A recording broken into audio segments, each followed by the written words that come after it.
Welcome to the Braylon Edwards Show with Shep. Touchdown, Braylon Edwards. Braylon Edwards, touchdown, Michigan. Running pattern to Edwards, touchdown, Michigan. Where we bring you the best in sports, entertainment, and insight. Join us every weekday from 2 to 4 p.m. as we break down the latest games, analyze the biggest plays, and dive into the hottest topics in sports. We'll have exclusive interviews with your favorite athletes and guests, and you'll get a front row seat to all the action. So tune in to the Braylon Edwards Show with Shep. Got one-on-one going end zone. Edwards in the air. Oh, what a catch by Braylon Edwards. His second touchdown of the game. On the Woodward Sports Network, where sports comes to life. Welcome in to the Braylon Edwards Show with Shep. I'm just sitting down, but I was in the studio. I promise you, getting excited. Got a lot to talk about today, but before we do that, I welcome you, the viewers, as well as my co-host, the man, the myth, the legend, Matt Shep. What's up, Shep? Hey, buddy. Shout out. I get confused with quite a few things in life, but never have I ever been confused with a doctor. And yet it was earlier today. We work with some wonderful people here, not just at Woodward Sports Network, but also with Lady Jane's here in Birmingham. And one of the lovely associates, Cassie, said to me, "You're the rehab doctor, aren't you?" and I had to look around first. I'm like, So you don't see me on that desk every day? I said, "What's that?" And she says, "Yeah, you're the doctor, aren't you?" I said, "Cassie, I got news for you, man. If I were the doctor, I probably would not be here talking sports." She says, "Well, the other guy is." I said, "Yeah, he's here once in a while." I said, "But not every day with Braylon." But I appreciate you thinking of me in that highlight because I've never been confused with somebody. I said, "You don't want me working on your shoulder. Let's put it that way, okay? Because I may make it worse." Cassie's good people. Shout out, Dr. Shep. They're literally, I want to say there's been 2 stylists here the whole time that I've been working here. I started working here August 21st of 2021. Ooh, Cassie was here as well as Beth. So shout out to them. What's up, Sweet Potato Karen, rocking that Michigan maize and blue. Are you rocking the Michigan? Because last night the maize and blue, they at least clinched a portion of the regular season Big Ten title, or just because you're a Michigan guy. Just because, Bray. Snuck that in there, huh? Yep, I like that, though. What is it, 16th time that they 16th time. had some part of the Big Ten tournament First since or Big 21? Ten championship. Yeah, they didn't look great doing it. No, but it doesn't matter, right? I mean, for Yaxel Landenberg to just attempt 3 shots blew my mind. I mean, how do you? It was really the turnovers for them, right? Because they shot 50%, but they beat a Minnesota team that had 7 players. That's it. So it was a little surprising. It was one of those wins where you're watching and you're just like, this is a wonky game. I'm not gonna even pay attention. Like I tuned out and I said Did you? Yeah, I did. I said they'll probably win. I'll check the box score. I'll check the highlights and see what it was. But it didn't feel like, okay, we got popped on Saturday. Mm-hmm. This is gonna be a game where we show everybody, don't forget, we're number one. Right. It kind of was a game where like, yeah, we're still worried about. We're still stewing on what happened this past Saturday. So I figured they'd get a win, and they did, but it was ugly. The spread was 22.5, and they beat them by 10. Now, there was a point where they went up by, I believe, 11, and I said, okay, here we go. So I'm watching with my son. I said, here we go. They're going to start to pull away here. Minnesota looks tired. It was 11.5 to go, and Minnesota pops a 3. And I'm like, holy crap, this team will not go away. So probably more kudos to the Gophers I agree. than ripping on Michigan. Minnesota used to be a really good basketball program in terms of a fight. Like you may not, Yeah. they wouldn't win, but they're going to push you. They're going to be a team that wins around 19 Yeah. games, but they're going to be in the fight for a very long time. When I was in college, after college, they were one of those type of teams, kind of like their football team. Yeah, much like football. Yeah, much like their football team for a while. Yeah, I'm trying to think of the coach who was in Patino's charge. brother? Well, no, it's Patino's son. Son, It's excuse me, Richard I'm Pitino. Who was just before that? Dan Tubby? Monson? I think Dan Monson. Oh, Tubby Smith. Tubby. Yeah. Michigan kind of handled them for the most part. Tubby Smith was a really good coach at Kentucky. He goes to Minnesota. Hard to win there. Yeah, it's just it is. really. There are certain schools, I think, that are. You might get the flash in the pan once in a while. Yeah. It's hard when you're practicing on a floor that is not just elevated. That's fine at Williams Arena, but you're also looking around and how many baskets can you shoot at? Yeah, it's not a lot. It's hard to get a lot of those baskets out there. So it's fine. It's a Big Ten school. You're right. They give you, but they're never an overall concern like they were way back in the day. when Trent and those guys were playing there. Two things.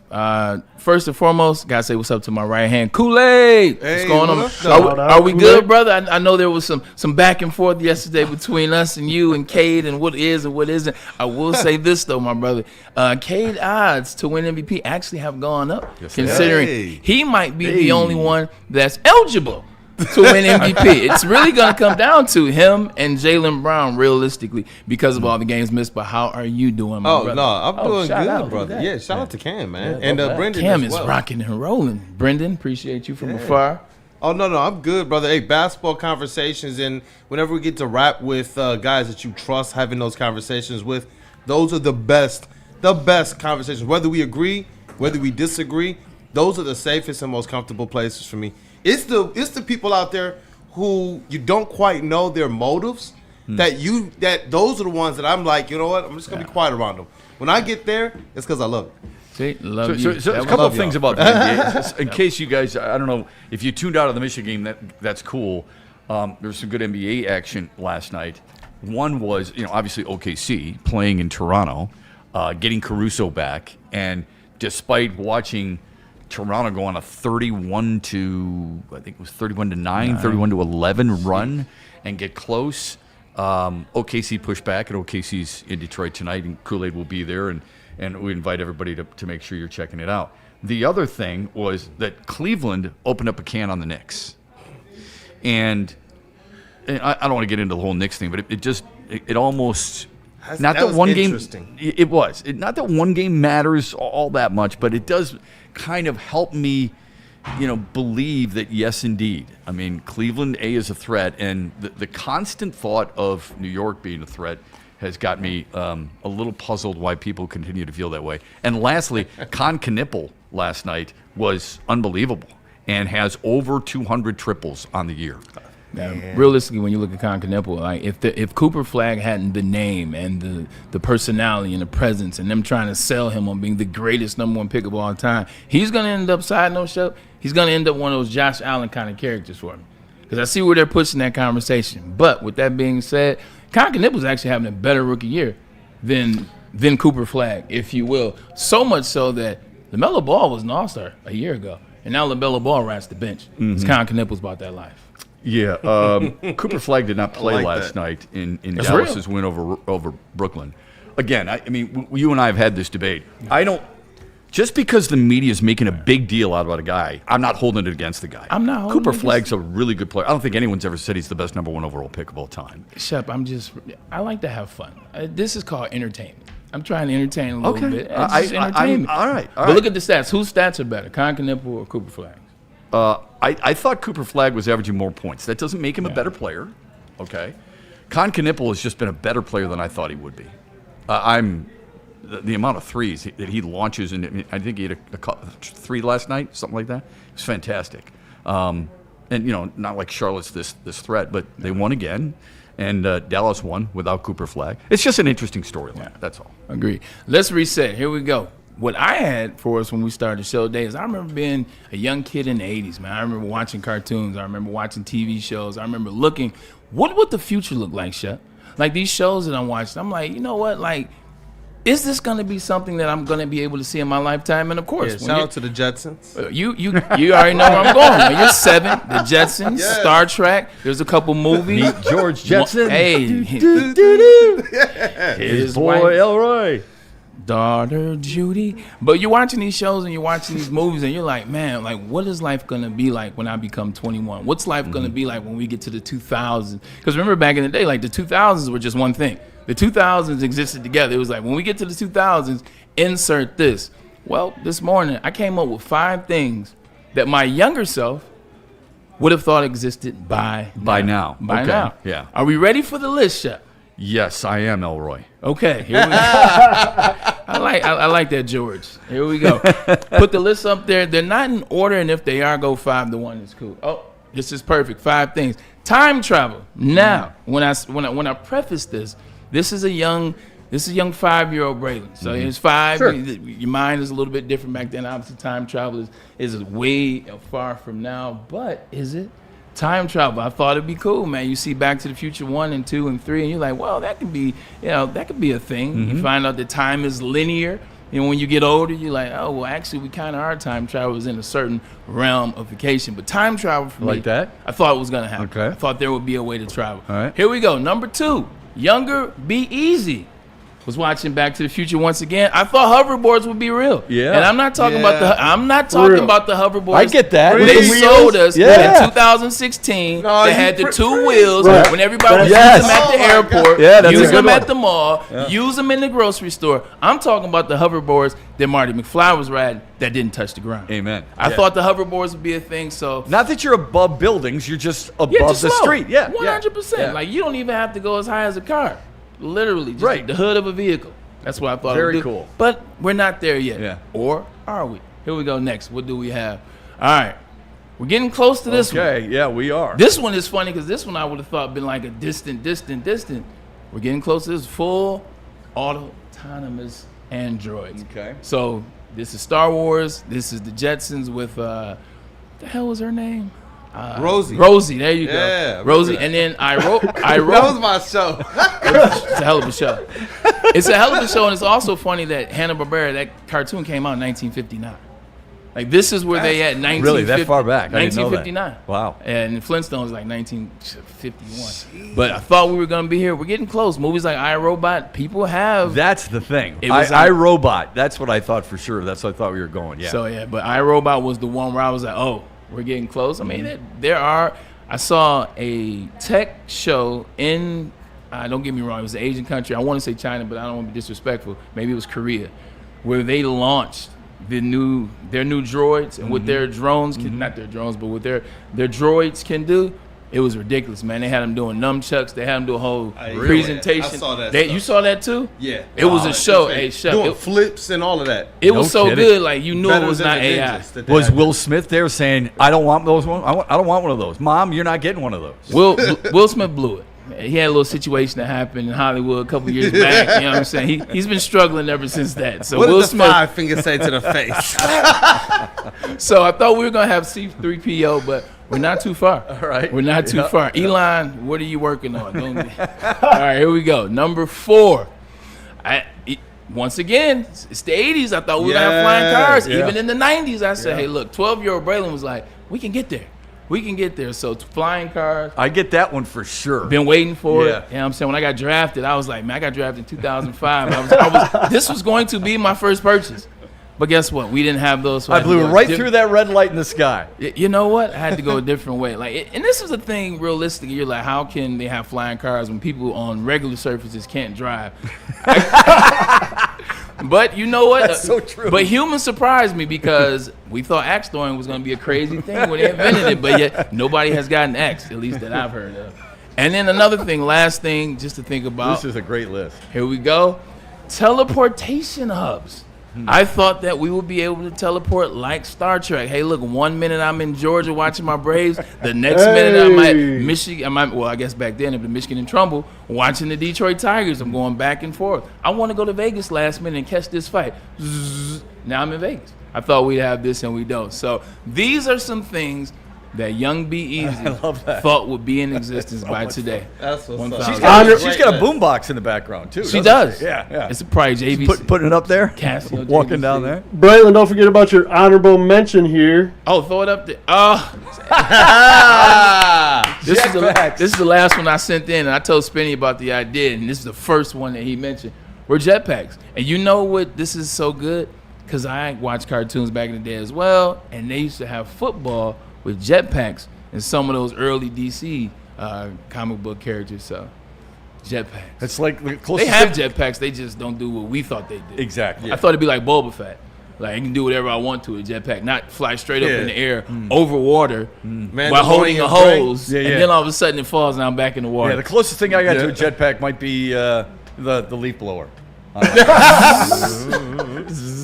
So yeah, man, these are some things. I love that- it. Every now and What a then. great list. What about I you love guys that in the one. chat, man? Mention some things that What a you great thought, list. agree with some of this, disagree with some of this, how crazy it is, but just thinking back, what we were thinking about when we were younger. And this is That's what I was thinking about. Yeah, those are excellent. Yeah. That's very creative. I love the jetpack. Brendan put this together. But I got to be honest with you. The cars, yeah. not that we expected them to go as high as planes or anything.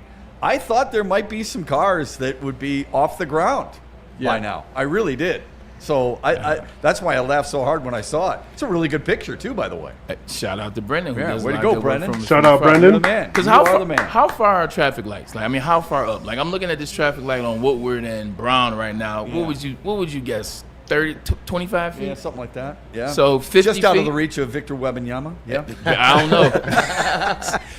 That's one thing that we did not talk about yesterday when we were talking about Victor Wembanyama. I didn't want to get into that. I was just making. No, I was making light of it. That's all. Yeah, that's all I'm saying. This has nothing to do with the Pistons specifically, but more just the league. And you saw it in the All-Star game. You see it in the Pistons game. He legitimately can guard a player.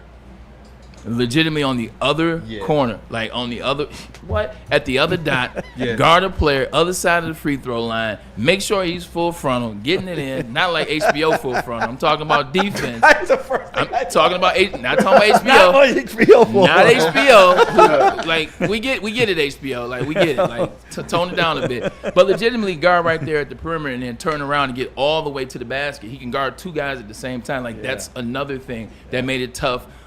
In the All-Star game, made it tough for the Pistons. Like his ability to guard two players simultaneously is ridiculous. Yeah, his ability to help space that floor. Yeah. I did like what he said. We didn't really dive into this yesterday, but I did like what he said after the game and how it was a really good test for them. Like he doesn't know what the playoffs are like. Yeah, fair. And I don't know where their rankings are and their odds are for them to win it all, or even represent the Western Conference, which would shoot holes into the belief that you have to take steps and you have to get there. But he just complimented, to a certain extent, he complimented the Pistons that's going to help them moving forward. Teams are going to try and be physical with them. And one of the phrases he said is, Detroit plays, his words now, bully ball. This is probably the team that is most capable of playing that style of ball. They are going to test your toughness. Detroit just toes the line. I don't think they cross it. That was said by their head coach, Mitch Johnson. Yeah, I appreciate that conversation because you let other people tell the story. Yeah, it's from the coach. You let other people tell the story and it comes out a different way. Right The on. Pistons are doing this, the Pistons are doing that. He's absolutely right. Yeah. He's absolutely right. Coming on the road, hostile environment, LC has become that. You've talked about that a lot this year, and you're correct. What that arena has become. And it's becoming one of those places. I mean, you hear Mason. It's crazy.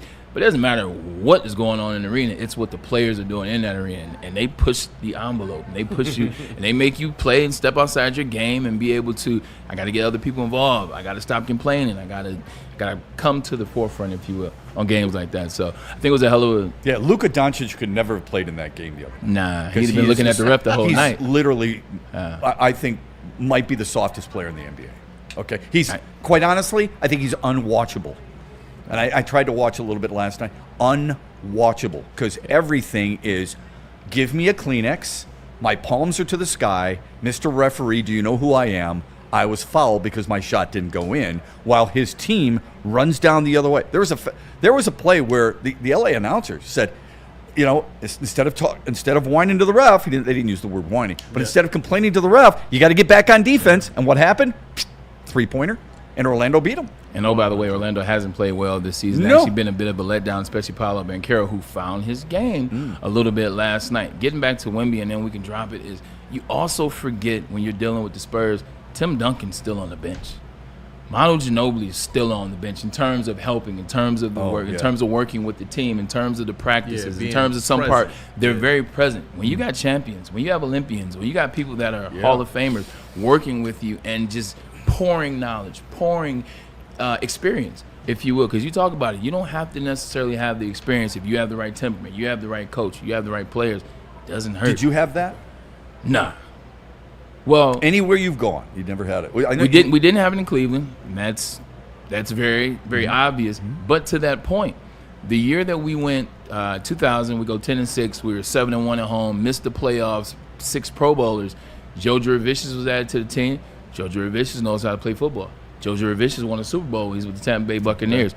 We added Jamal Lewis. Jamal Lewis won the Super Bowl. Yeah. Jamal Lewis runs for 2,000 yards. Jamal Lewis knew how to put. So we started getting guys. You think that's real? It is. Okay. We still had Willie McGinnis on the team. Willie McGinnis, what he did when he was New with New England Patriots, et cetera. So I think it's a real thing. That was our best team, and it's when we added these pieces. When I got to the Jets, there were older veterans on the team. Alan Faneca was on the team. We know what he had done with the Steelers.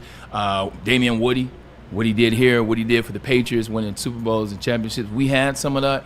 The second year, Rex added more of those type players. Like he felt like we were a little bit too young. We added Jason Taylor, a Hall of Famer. We added LaDainian Tomlinson, Hall of Famer. We added Antonio Cromartie to be on the opposite side of Darrelle Revis. So sprinkling them in is really important. You don't have to have a full team of them. No, not at all. But sprinkling them in and giving them, hey, here's a little knowledge just every once in a while. Tigers are doing it right now with Justin Verlander, if you want to say. Facts. Red Wings have done it with Patrick Kane. The Pistons have done it. Not that Tobias Harris has won a championship, but he's been around it. But He's played for talked, a while. yeah, He's been an all-star. He's been around those guys. He's been this close to getting to the finals, to your point. That's real in-game experience, whether it's winning or losing. Losing is very valuable experience. Well, how did you lose? Why did you lose? What cost you guys in Game 6? How did you – well, I know who cost them in Game 6, but he currently plays for the Cleveland Cavaliers. But right. Yeah. I think it's – so there's a couple of things regarding the Pistons' latest news that is out there. If Dallas waives Chris Middleton, he might be a fit here, is what people are speculating. The other thing is that Malik Beasley is now allowed to come back, and it would be a seamless transition for him as well. Would you want either or neither of those two players? I'm cool with Malik Beasley. Like, I'm still cool with the Malik Beasley situation. I don't think it's going to be one of those ones where I'm like, did he miss that on purpose? Is he out there shaving points? Like, damn it, who is he throwing that ball to? Where's Tim Donahue? There's nobody in the area. Like, a lot of times, situations like this, Shep, what they do is they recalibrate you. Yeah. And it sucks that it takes things like this, but speaking from experience, moments like this, I mean, I never bet on games, but moments like clarify that. I had to clarify that, you know, so you knew. I wasn't out here like Charlie Hustle. But moments like this, they recalibrate you, and so now he's just looking for a place to be normal. Yeah. Like, he can't be normal right now. He can't get to what he loves. You can be really careful. 100%. Yeah. And Chris Middleton, just so people are aware, averaging about 11 points per game, shooting about 38% from deep. Yeah. So I'm just waiting for his knee, his back, or something to go out. Yeah. Originally a Pistons draft pick and then traded to Milwaukee. Okay. I'm just wondering, Kool-Aid, would you want either one of those guys or neither one of them? I would definitely do it, especially when you look at which one? the I'm sorry. three-point issue. Beasley? I feel like Beasley would be the one. I know that he will be able to play a certain amount of minutes. I know that he's going to be able to shoot at volume at a good percentage. We hope that he can run that back. And to be able to put another shooter out there sometimes with Duncan Robinson, it can create that much more open looks for this Pistons team that is it's in need, woefully, of outside shooting help. So he takes the place of Javonte Green's minutes. Is that fair to say? Yeah. Yeah. Okay. Or, I wouldn't say Dennis, it would be Javonte. Yeah. It's what they need. It is what they need. Karis LeVert? I don't think so. I mean, I think Karis. I'm okay with that. Well, but he has played better. Come on, he really has. I mean, he made some big threes the other night, and he's played better. He hasn't been what you and I saw at Michigan. It's not what he was early in his career, and you wish he could stay healthy. You wish everybody could stay healthy. I love Karis. Like, I remember when that 2012, 2013 Michigan team, like, legitimately, I would take those guys out, make sure they were doing good. I know Karis when he still had the. How come I wasn't invited? I was around that time. I still was in my late 20s, so you know what I'm saying. I wasn't trying to hang with you yet, Chuck. But I remember he had the baby face and the braces, so I love. Karis LeVert. I love his mom. Mom is an amazing individual. She's been in Birmingham Rose actually this season. It's not about that. It's about everything. I work with his aunt. Okay. Yeah. It's about everything that you just said. It's the injuries. It's the things like this. This isn't one of those situations where this team needs a guy that may be injured. And that's what I was thinking before. Not personal. It wasn't personal at all. I get it. Yeah. Kool-Aid, you're gonna interject. Oh yeah, no. There's a couple things here in the chat. I guess it's kind of what up, chat? Got the Hi, people chat. a little. Shout out to the Thanks for being chat. there. Appreciate you. Well, and one other thing, Michael Wary says he just wanted us to know that he received his care package. It was the signed Braylon card as well as the Cade slam poster. Love that. I'm glad that you got it, Michael Wary. Thank you guys Way to go, for supporting Cam. us. Hit that like button. Like But Thomas Woodford says Oh, good What last about- name. Good whiskey. Yeah. Well done. He says Marcus Sasser. Is he a liability on D because he believes he can be the Malik Beasley of this team? It's a good question. Really is. I mean, Yeah, he was on the team. Yeah, when was the last time he got minutes? I'm Who surprised. gets more minutes, him or Herder? I'm a little surprised he hasn't gotten more run. Yep. But Dennis Jenkins has taken his minutes. In fairness to Dennis true. Jenkins, who would you rather have right now? Dennis Marcus Jen- you Sasser gotta or have Dennis what Dennis Jenkins? Jenkins- Dennis Jenkins. Same here. Because legitimately, like Coach, I told you it happens every day. Coach Biggerstaff, as well as the guys on his staff, Jared Jack, guys like that. I always forget Luke Walton is on the squad as well. They watch these guys day in and day out. They see what happens in practices. They see what happens in the scrimmage. They watch when Marcus Sasser started to do this and Dennis Jenkins started to do that. They've been watching it. And if he's not playing, this staff, it's a reason why. I agree with you. When it happens in terms of like playing, you see your play go down. As a coach, you still watch for a second to see how is he going to react? How is he going to respond to somebody playing a little bit better, getting more minutes? Does he now up his play so now we can go even? When it doesn't happen, then that means he didn't respond in the right So way. here's the other thing I look at. Dennis Jenkins is playing with supreme confidence, and for good reason. Yeah. He tried to Mark- dunk it on Wemby. Yeah, he was attacking. Oh, he him. did. Yeah. Dog. Fact. Yeah. The whole arena buzzed Fact. for Yeah. a minute after that.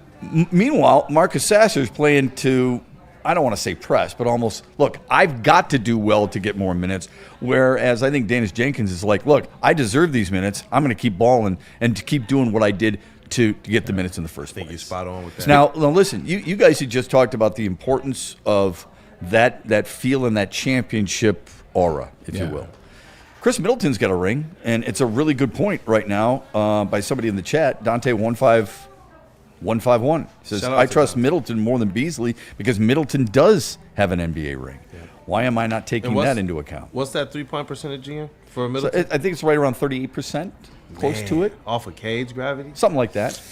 Hold Might be a on. little bit lower than that. It'd be kind I of feel, nice. I feel like we get so caught in the stats Yeah. that I'll we take don't listen both. and pay attention to everything. Yeah. Let me just do a little research. Now, where he goes or whose minutes he takes is a different question, because that's not the same situation as what we're talking about with some of the others. So, I don't know.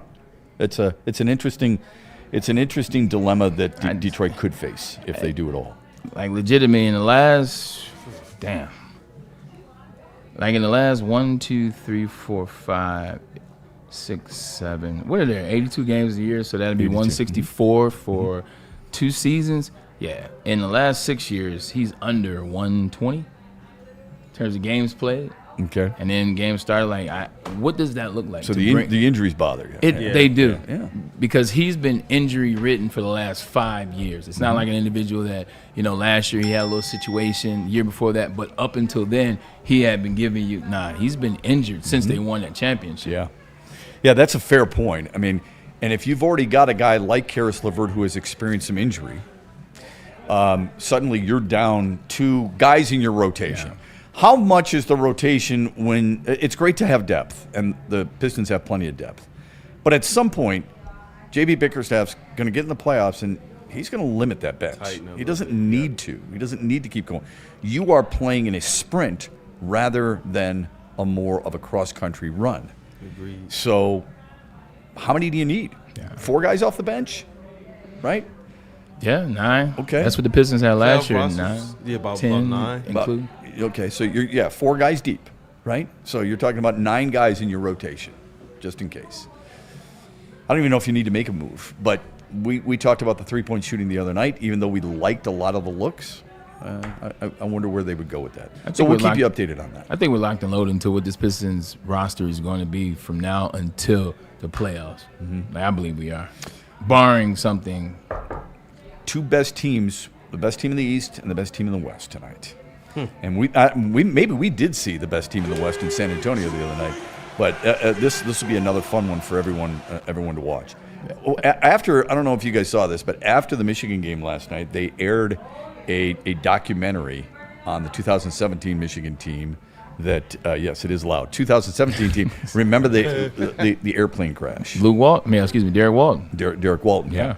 So I was on that plane, And I didn't know that. I didn't know that either. Yeah, I mentioned Darrell like 4 times. I was on that plane, and I was about middle of the plane with Terry Mills, and I remember walking out. Because you fly privately, you're able to walk right onto the plane. You don't have to go through an airport. But I remember saying to Terry, "Man, it is windy. I mean, this. It almost blew me over. Not like I'm some big guy like Braylon, but it almost blew me over while I was walking. I said, I can't believe we're taking off in this stuff. And I got on the plane. I said, "Are we all right?" They were like, "Yeah, we'll be fine." They talk to weather people and all that other stuff. We sit down, middle of the plane or so, and I know during the documentary they said, it really didn't get off the ground. It did get up a little bit, and then because I felt it bounce back down, and I remember going, I could feel the brakes going, thinking to myself, how are we going to stop? This is a massive, you got to have a lot of momentum to get that takeoff, right? Yeah. And then you're looking, unless it's a Fast and Furious movie. Unless it's Vin Diesel, and you're looking out the window and you're like, there's a fence, and then there's that ditch after the fence, and then there's woods, and I'm thinking, we're not stopping before that fence. Are we going into the woods? And what's after the woods? Are we going down a hill or what? Is it going to be a teeter-totter type thing on Romulus. some type of? Yeah, I know. And then in deplane, it's the first time I've ever deplaned off a wing of a plane. I remember looking at Terry, and Terry's 6'10", 6'11". I said, "This is a first, man." Did you have to slide down? I did not do it with the slide. The slide was in the front. Steps. All right. And John Beeline and his, everyone had their families on board. And he was at the bottom of that, and the fuselage was, his whole face had all kinds of, black dots on it because of the fuel. And we walked through this long farmland like Iowa, almost like field, before we get to the hangar. And that's when they gather people together, and a lot of the players, what are we going to do? We're going to think about this, think about it overnight. Later on that day, I remember talking to people and saying, "Yeah, we're going to go. We're going to play." Kudos to those guys for playing. But getting back on that plane the next morning was interesting. The day before, I remember hearing people the next day saying, "Well, it really wasn't a crash." I'm like, "Yeah, you're the same guy who freaks out when you see a bumper-to-bumper tap at the red light in front of you on Woodward. Don't give me this crap. When you're on that plane and you feel it come up and come back down and bounce, and then you feel those brakes, and you see it crash," and I got pictures of the crash. Yeah. Don't tell me that wasn't a crash. You damn right that was a plane crash. My freshman year at Michigan, where else? My freshman year at Michigan, we're playing. It could have been King High School. That could have been the Portal. Yeah, there you go. It could have been the Portal before the Portal. But we're playing Penn State. We beat Penn State. Shout out to Ron Bellamy, had a touchdown, win the game for us. We win at Happy Valley. We're at the airport, and same thing, some turbulence going on the ground, some wind, it's one of those things where if you're scared to fly, you're like, I'm not getting on this plane. Yeah. So everybody gets on the plane. Literally, the wind starts raining more. Then the wind starts going more. Then it starts raining. Then it starts lightning. Larry Foote is in the back of the plane. Sorry I put you out there because I said Luther on him. He was in the back of the plane. "Man, I'm not flying. I'm not going. Nah, get me off this plane. Get me off this plane." They had to take Larry off the plane. Scott Draper, to this day, is pissed. Scott Draper used to be a head player, I know you know, but player development back then. Scott had to rent a car and then drive Larry Foote from Happy Valley all the way there. That's a brutal drive. Because he would not get on the plane. And that's a small airport, by the way. 1,000%. It is very I small. laughed, but I got it. But I'm trying to get home. Yeah, I know. Get to this place as fast as possible. Yeah. Give me something to drink real quick. I remember while I was sitting on in my seat, and it pops down. In the back was the band. Someone's laptop came flying all the way, hit the front seat in front of me, and landed on my lap. Oh. It was like one of the few times I was glad I was short in life. If I'm standing. And, of course, as soon as we are ready to deplane, everyone's like, "Don't touch a thing. Get off as quickly as possible." You don't know what's going to happen. I'm not saying it's going to blow, okay? This is not a, some sci-fi movie. But, Bruce Willis come flying out of the building. But Die Hard Part 2. Die Hard Part 3. But I'm saying, wait a minute. I've got all my work in my bag. If I'm going to Washington, D.C., and I got to call this game, I need my work. I put a lot of work in. So I go and I grab my bag, and people were pissed at me. The crew was pissed. They're like, come on, get off the plane. We said no bags. I said, this is my work, man. This is the way it goes. I'm the only guy running out there with my work bag. I'm glad I wasn't on that plane, because I would have called Ben Johnson and had him represent me in the law case. 1,000%. You would have won, too. You know what I'm saying? Because he's got the red gloves. He also wants all the smoke, no matter if it is a settlement or a verdict. Ben Johnson is here for you, doing it for a very long time at a very high rate. He is the fighter, so let him fight for you. VENfights.com. Get the fighter on your team. Like I said, insurance companies, the government, they will do anything they can to withhold compensation from you. Don't let that happen. Nah. Don't let that happen. And how you don't let that happen? You get the fighter on your team today. We want to make things happen at Art and Jake's. It's as good as it gets in a sports bar for you to watch, and the ambiance and the atmosphere and the TVs and the great food and cold drinks, but also the wonderful partnerships they have with places like Romeo Lions Club, St. Baldrick's Festival. I mean, they're really involved in that. It's a premier sponsor of that event. Saturday, March 14th, downtown Romeo. You can get involved. What does it do? Well, it funds childhood cancer research. Get involved. Go to RomeoSB.com. That's RomeoSB.com. Or just scan that special code right there on your screen, the Art and Jake's QR code, and get involved. Donate directly. It's for a great cause. Fitness now has even more best-in-class strength equipment. Join today for $1 down and save. We're stepping it up. We're not slowing down. Finding new faith, new focus. Love that new equipment smell. So, you in? Join the club today. Save when you join for just $1 down, $15 a month. Planet Fitness. We're all strong on this planet.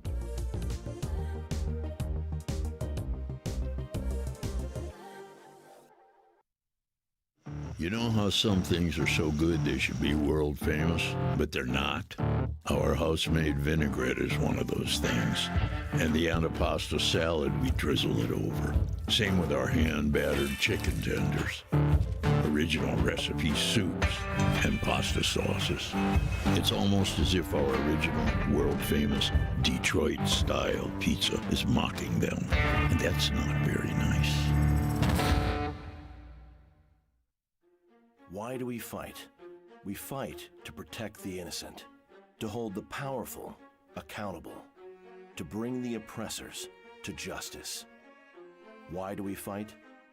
We fight to secure and preserve our civil liberties, to get each and every one of our clients the justice they deserve, and to make the lives of real people just like you whole again. VenFights.com. Come to any Lady Jane's Haircuts for Men and claim your throne for a king's treatment from one of our talented stylists. Open 7 days a week. Walk in anytime. Just get to a Lady Jane's today and receive a precision haircut, scalp massage, hot lather neck shave, and a hot towel treatment. A haircut should not be a chore. It should be an experience. And that's exactly what Lady Jane's has to offer. Open 7 days a week. Walk-ins are always welcome. There's always a location near you. Lady Jane's Haircuts for Men. It's wicked awesome. It's game on at Art and Jake's. Wings, burgers, pizza, and ice-cold drinks served up with attention to detail. Wall-to-wall TVs, great service, and a vibe that keeps your crew coming back. Art and Jake's, a sports bar setting with a fine dining flavor. Find your sun with Sun Cruiser Vodka Iced Tea. Made with real iced tea and real vodka. Cold, refreshing, and made for moments like these all year long. Let the good times cruise with Sun Cruiser. Head to WoodwardSports.com and click on Shop. Get the latest in Detroit sports apparel and exclusive Woodward sports gear. WoodwardSports.com can get the whole team outfitted. Love the Pistons, Red Wings, and Tigers? We got something for you, too. Shop online at WoodwardSports.com. Thank you to all the fans for making Woodward Sports your #1 online destination for Detroit sports. We promise not to drop the ball. The most talked about Detroit media by other Detroit media, and we love it. It's the Woodward Sports Network. game is won in the trenches, and our big fellas don't mess around. The Woodward Heavyweights on Woodward Sports. Planet Fitness, where your fitness is essential. With over 2,700 gyms nationwide, it's the gym for you.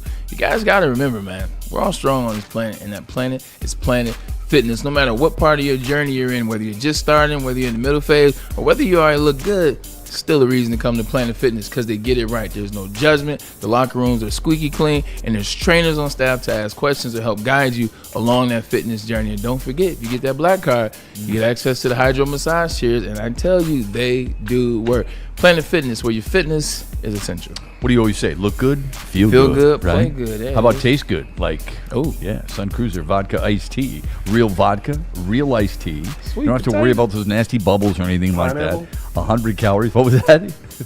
Sweet potato. 4.5% alcohol. Perfect for tailgates, couch gates, you name it. I don't care if you're sitting in the chair at Lady Jane's. It's a good thing to have Sun Cruiser vodka iced tea right there in your hand. Let the good times cruise this summer with Sun Cruiser and Woodward Sports, but please drink responsibly. We gotta drink responsibly. I saw a really cool story yesterday where a New Jersey deli is right near the Prudential Center, which is where the New Jersey Devils play. And it's called Hobby's Deli and Restaurant. And they have a Jack Hughes Golden Goal sandwich. Yeah. Rare roast beef, golden sauteed onions on a soft roll. And their phrase is, it's so tender you can eat it. You don't need teeth to eat it. No teeth to eat this beef. There's a drop. Because of the problems, Jack Hughes, with the high stick losing at least 2 teeth. It's called a gummy. What's I had to. I'm sorry. He threw me the lob. That was shot. a lob. He threw me the Duran. lob. You dunked it. Well done, Jalen Duran. Appreciate What's your favorite deli sandwich? Type or place? Type. Okay. I mean, either one. Corned beef. Yeah. Corned beef. Give me the whole sandwich. And is this, if you could build a Braylon sandwich, have they ever made a sandwich for you? Twice. Wow. Once in Ann Arbor at Zingerman's? I wasn't that lucky. They don't like me like that. Zingerman's, you gotta be a Heisman Trophy winner or Tom Brady. But brown bag, brown jug. Oh, brown jug. Okay. Yeah. So as soon as Braylon said, "Yeah, twice," Kool-Aid goes like that. I mean, the eyebrows go way up, like almost reach the bill of his cap. All right. So did you get to create it yourself? Okay, hold on. I'm going back and forth. It's a Philly cheese or it's a corned beef. That's your favorite. Yeah. But when they created the sandwich, there was no input. There was no input. No, it was just hey. It was more one of those things where it's an honor. Hey, look. Yeah. Be happy we thought about you. Versus now I come eat the sandwich and say, well, I have some thoughts. Shut up and get out of here before we call this Jason Avant sandwich. Okay. So how, if you could, yes. Amani Toomer wouldn't complain. Oh, hey, you didn't do nothing. But all right. So if you could create your own sandwich, the Braylon Edwards sandwich, and it would be, of course, number 1 on the menu option. Hence the number 1 or 17, whichever one you wanted. How would you create it? What would you create on the sandwich? If I'm creating, then I'll probably go Philly cheesesteak because I feel like corned beef. I'm boring. Like on a corned beef sandwich, I literally just like corned beef. I like Swiss or provolone and then mustard. Okay. Like I don't like sauerkraut. I don't like onions. I don't need all that crazy stuff. So I'm boring. So I wouldn't do that one. But you love lettuce. I mean, you eat salads as much as rabbits. True. So I figured you would have some type of, you know. I'm gonna get a Philly cheesesteak because I'm a Philly cheesesteak, man. Like legitimately, I like the onions. I like the peppers. I like the cheese. I like getting one of those elongated ones. You know what I'm saying? Like if we're gonna do it, we're gonna go to Jim's or on South Street, and we're gonna do it right. That's in Philly, if you know about it. Okay. And we're gonna go over there and do it the right way. Add all the fixings. I'm gonna make it just. So it's Braylon's Philly cheesesteak is what we would call it. Because if you're eating a cheesesteak, like you're not eating this to say, hey, I want to eat a cheesesteak, but I want a healthy cheesesteak, or I just want a little bit. If we're gonna do it, we're gonna do it big. I like it. Yeah. Kool-Aid, how would you put together? We know what the drink would be. It would be blue Kool-Aid. I'm just wondering about the sandwich. Great. Give me the Kool-Aid sandwich on the menu. We gotta be specific. on the menu of Black Rock or Buddies or whatever. Yeah, you know what? I got to start with the Reuben as the base. Okay. I so like corned it beef. with the sauerkraut, but I love when you have the right type of pickle and coleslaw on it as well. And it has to be a good coleslaw. Love that. Not just any. It can't be too wet. Can't be too dry. It got to be just Okay. right. Man. That's good. I was like, all right. There's no such thing. Okay. All right, Cam, save us. This is just water. Save us, Cam. On a cold, dark, overcast day like this, hook me up with a French dip, Shep. I Okay. want that shaved prime rib on a nice bun, quality au jus, and give me fresh horseradish, por favor. With sweet potatoes on the side. We'll do sweet potato fries on the side. Okay. Absolutely. Sweet potato cam. All right, so Can't sweet go wrong potato with cam, that. you get some sweet that potato on the sounded side. I loved shaved turkey, and I absolutely, the difference between pastrami and corned beef, I can't necessarily always tell. I would have, because I like those things, I would have corned beef, shaved turkey, a little bit of Thousand Island dressing there, and I think that's all I really need. Now, I usually like corned beef with just yellow mustard. Same. That's it. I don't like anything else on it. I like turkey. My wife, it just drives her crazy. I like turkey with tomato and mayonnaise and black pepper. So how would I kind of balance those two? It would be pretty tough. But because I like those two deli meats, there you always go. preface that. I don't want to be a drop. Pause. So yeah, I want to make sure that there's something in common that kind of brings the two together, and the Thousand Island might work for me. I feel that completely. Also, too. You like that? You think that would, in the words of Kirk Cousins, you like that? I definitely like that. I can't wait. There's a Kirk Cousins questions coming down the pipe There is. later. Yes, sir. Also, too, you got to have the perfect pickle. Now, let me ask you this. Oh, that's a good one. As it relates to the pickle, are you guys more of the deli-style pickle that's not as vibrant as the Vlasics that you would buy and to kill you in the grocery store? Like, they're a little bit better? I like getting that deli pickle full and then slice it to my perfection. I do too, but it's got to be. There's some delis that give you that almost tart pickle that I don't like. I like too discolored. Yes, I like different kinds of pickles. I didn't want to say too white. I like you can never be too white. The butter pickles. Tay-tay. Have you had those? I don't like those on sandwiches. I like those off to the side. Yeah. But the other pickles, as long as it's not that tart one, I don't mind that on a sandwich. I think she works out at Planet Fitness. Yeah, like she's really enjoying the I noticed. games. I did notice. I lost eye contact with Braylon for just a moment. She lost eye contact with the street because she almost hit that pole looking back at those games. Runs into a Tesla on the side. Bro, her neck went like 180. Tesla. Kenny says this in the chat: grilled cheese with tomato soup. Man, that sounds really good. That's perfect for a day like today. It is perfect for a day. Good call by Can you, you Kenny. eat here's a good question. Grilled cheese with beef bacon. Can you eat one without the other? Can you eat the tomato soup by itself, or can you eat the grilled cheese by itself? I can. I don't like to, but I definitely can. If I'm going to have the tomato soup, I got to have a lot of oyster crackers in it. I can't eat one without the other. If I'm eating grilled cheese, I'm going to need the tomato soup. What cheese is on the grilled cheese? Oh, man, cheddar. Good old American. Cheddar or American? Yeah. Okay. I don't like it when people mix the cheese together. Ugh. What is that? Well, some people put like Munster and put cheddar on it. They'll use different types of cheeses to make it a little bit thicker. Scarred Who my are these kids, monsters? bro. Yeah, exactly. It scarred my kids. We thought, okay, let's get them some grilled cheese. I won't say the establishment. We were on the road. It came out with multiple different things. It was no. They were like, "What is this?" They were all looking at it. Do you ask that when it's on the menu? Do you ask what kind of cheese do you use? I never knew I had to. Now it's like, I do. my wife was I like, do. Does it Absolutely. have this? And I'm like, oh my yeah. gosh. When I'm ordering that stuff, like tuna fish. If I'm gonna get a tuna fish sandwich or a tuna melt, I got to ask, how do you make the tuna? Everybody is confused by that. What do you mean? How do we make the tuna? I said, well, I know you make it with mayonnaise. I'm just wondering what else is in it. Because if they do what my sister does and puts dill in it, it's out. If they put thyme in it, it's out. If it's celery, I can handle it. I don't want onions. I don't want olives. I don't want all that stuff in it.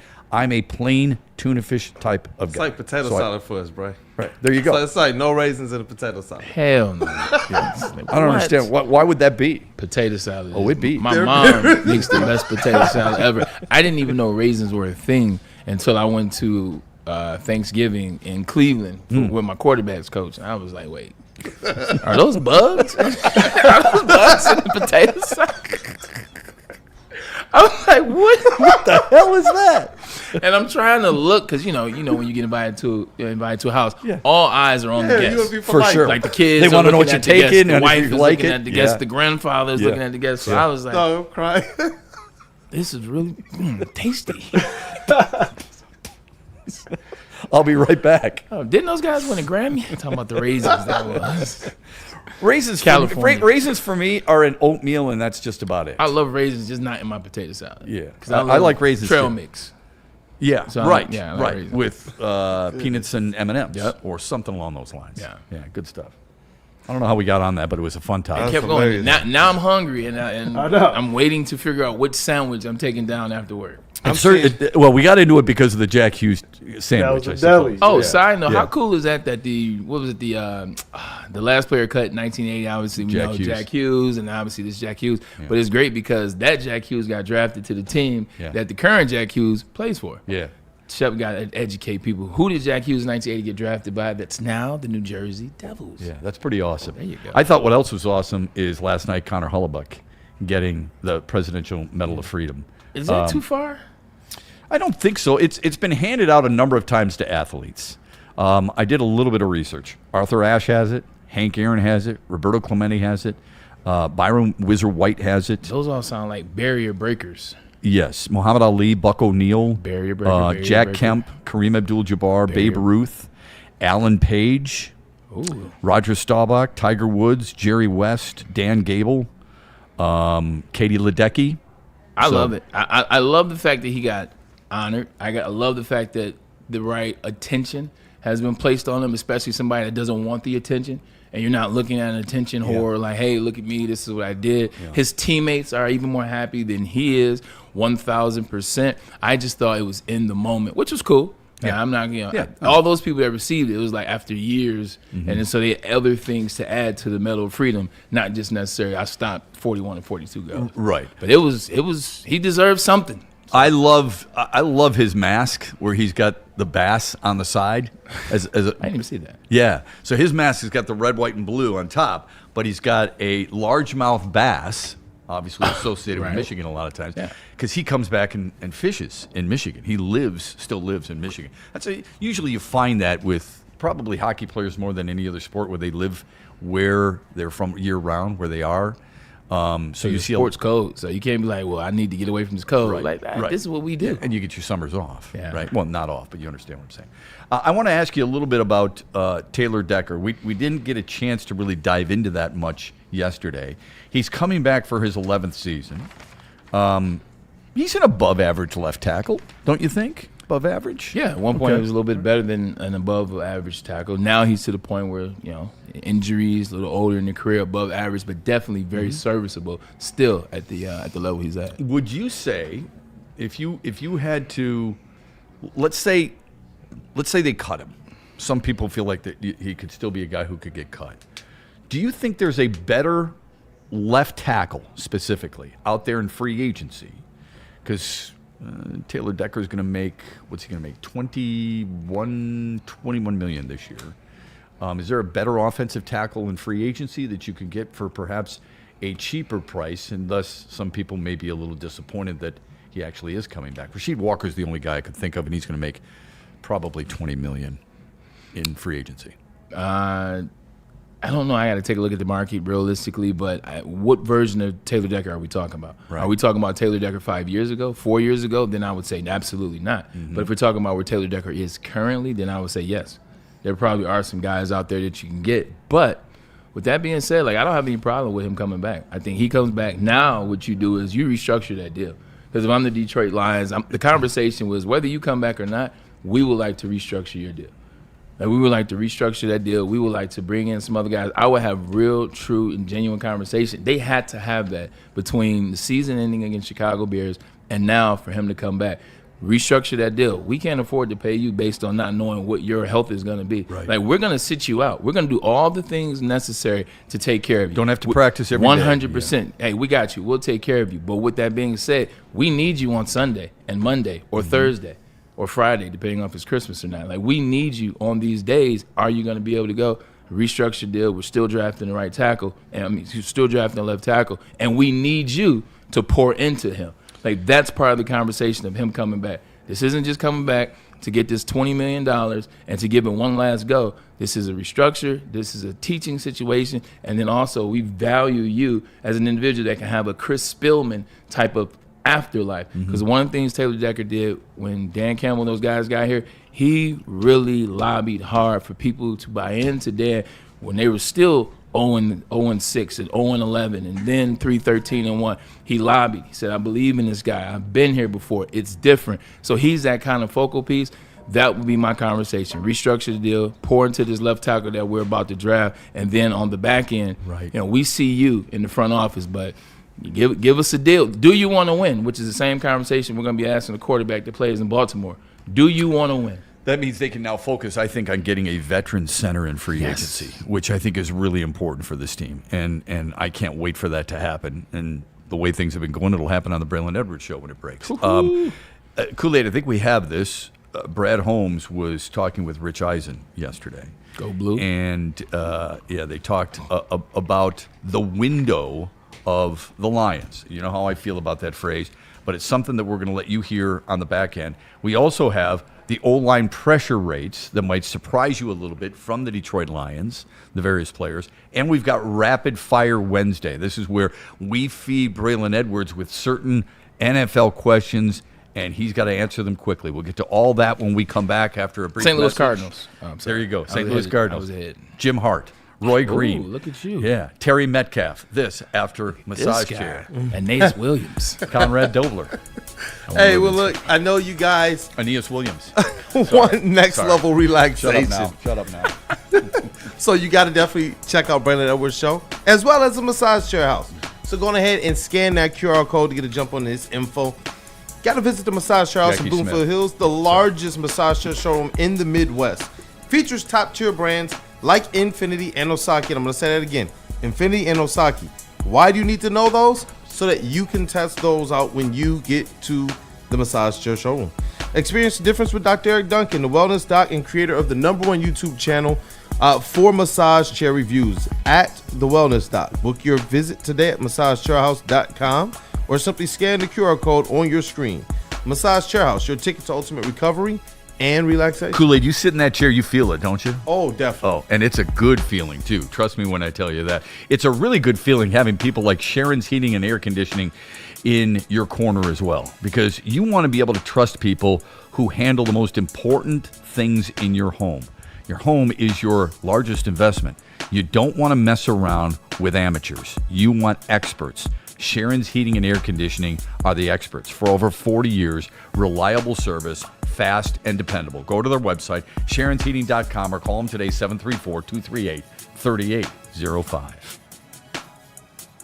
Planet Fitness now has even more best-in-class strength equipment. Join today for $1 down and save. We're stepping it up. We're not slowing down.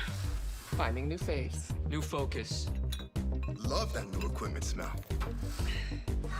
So, you in? Join the club today. Save when you join for just $1 down, $15 a month. Planet Fitness. We're all strong on this planet.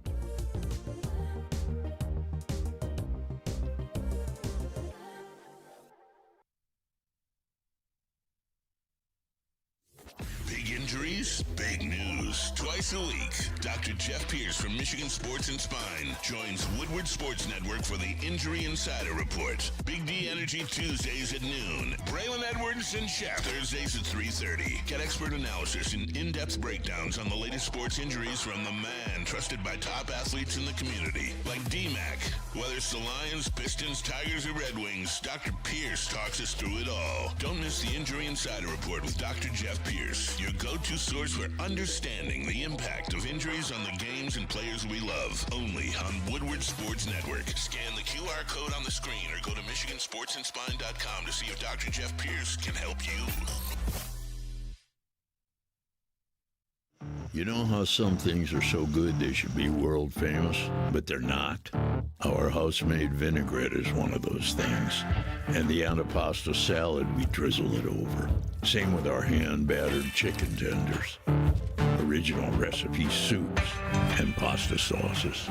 It's almost as if our original, world-famous Detroit-style pizza is mocking them. And that's not very nice.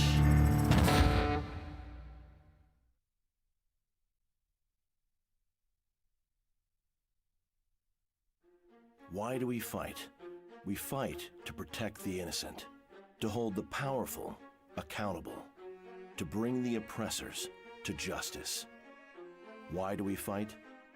We fight to secure and preserve our civil liberties, to get each and every one of our clients the justice they deserve, and to make the lives of real people just like you whole again. ThenFights.com.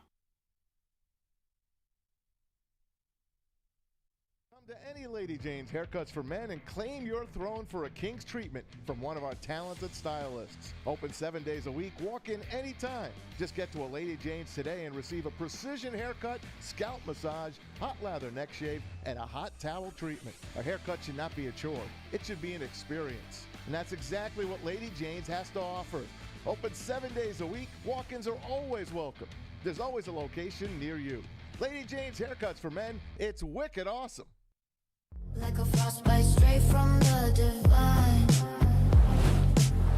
Cold rush on my skin feels so fine. Muscle freeze, he's a ache.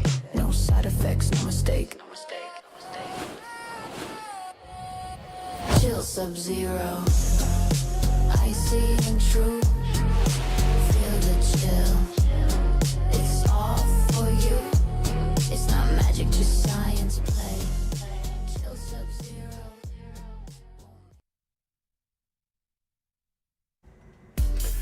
Get your bets in with Caesar Sportsbook app today because you can place any bet up to $1,000. And if you lose, you get that bet back. All you got to do is scan this QR code, enter the code Woodward1000, and if your first bet doesn't hit, you get that deposit back up to $1,000. That's right, $1,000 back just for giving it a shot. Minimum bet $20. Download the Caesar Sportsbook app today, the official sports book of Woodward Sports.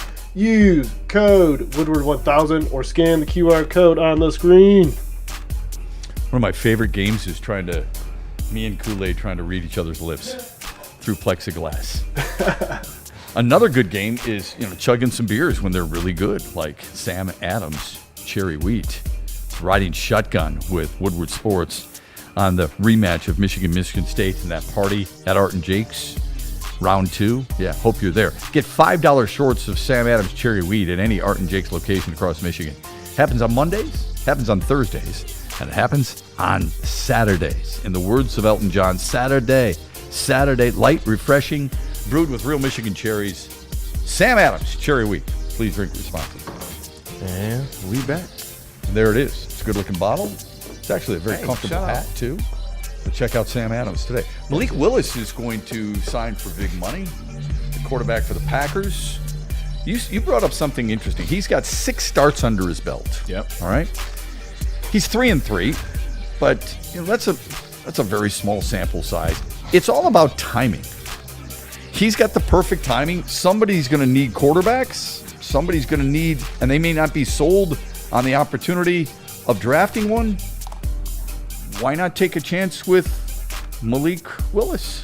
I mean, it's not too much different. You used the example. It's a great one. Scott Mitchell had 7 starts in Miami before he got the big deal with the Lions. Now, it didn't work out very well, but the Lions did it, right? It's all about when you're the free agent and if somebody needs you, right? Yeah, 100%. For me, if you look at Malik Willis, obviously $30 million sounds crazy because it partially is. Also, partially, that's what the market is. That's what we're here. When you get guys like Dak Prescott and his owner, giving him $60 million a year, it tends to raise that price up. But just from what I or what I not, you got to look at how he plays the game. Like, he has mobile ability. Mm-hmm. He has a pretty good arm. Actually, he has a big arm. Mm-hmm. He does not turn the ball over. He's very comfortable in the pockets, and he tends to be a person that he's had 4 offensive coordinators. All the offensive coordinator has spoke his praises in terms of his comprehension, him getting guys in the huddle, him pointing things out. Players have too. 100%. So if I'm picking up a guy, if I'm the Cardinals, if I'm insert one of those teams, the Dolphins, and I'm just trying to get some patchwork to legitimately give myself a chance, build up, and then make the move, why not go with a guy that's not going to beat you? Amen. And I don't care. Somebody said to me get caught up in earlier today, they said, well, it's a 3rd-round pick. I said, Kirk Cousins is a 4th-round pick. Yeah. Okay? He was sitting behind Robert Griffin III, and he ends up, and look at how much money he's brought in, okay? And I like Kirk Cousins a lot, but just don't give me the round pick. I don't care about that. If the guy can play, let him go play. And if a team's willing to pay him the money, good for him. Happy. Amen. Happy for Malik Willis. Let's play rapid fire. Speaking of that is not one of the questions we have for Braylon Edwards on this Wednesday afternoon. We play rapid fire every Wednesday with Braylon. We give him a football topic, and he's got to knock it out of the park. And we'll see how he does here. Ready? Yeah. Falcons, speaking of Kirk Cousins, moving on from him. What's his best landing spot? I would say the crib, but since we're playing a game and having fun, I would say the crib. You've made enough money, like you don't have it anymore. Go sit home, like go enjoy some of that $425 million you made. But I would say the Cards, the team that I just brought up, 2 teams, either the Cardinals or the Colts.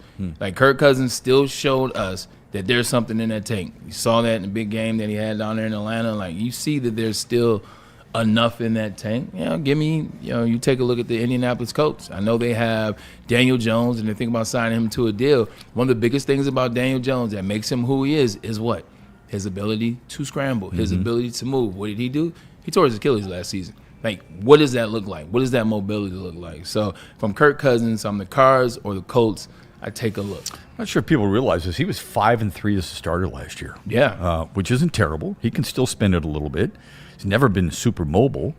It seemed like they were doing better than actually what they were. Agreed. Yeah. I thought maybe you might say go back to Minnesota.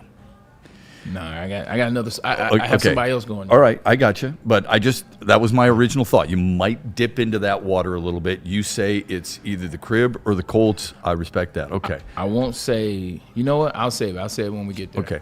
Ravens are talking about an extension for Lamar Jackson. I got notes. Okay. How much would you pay him?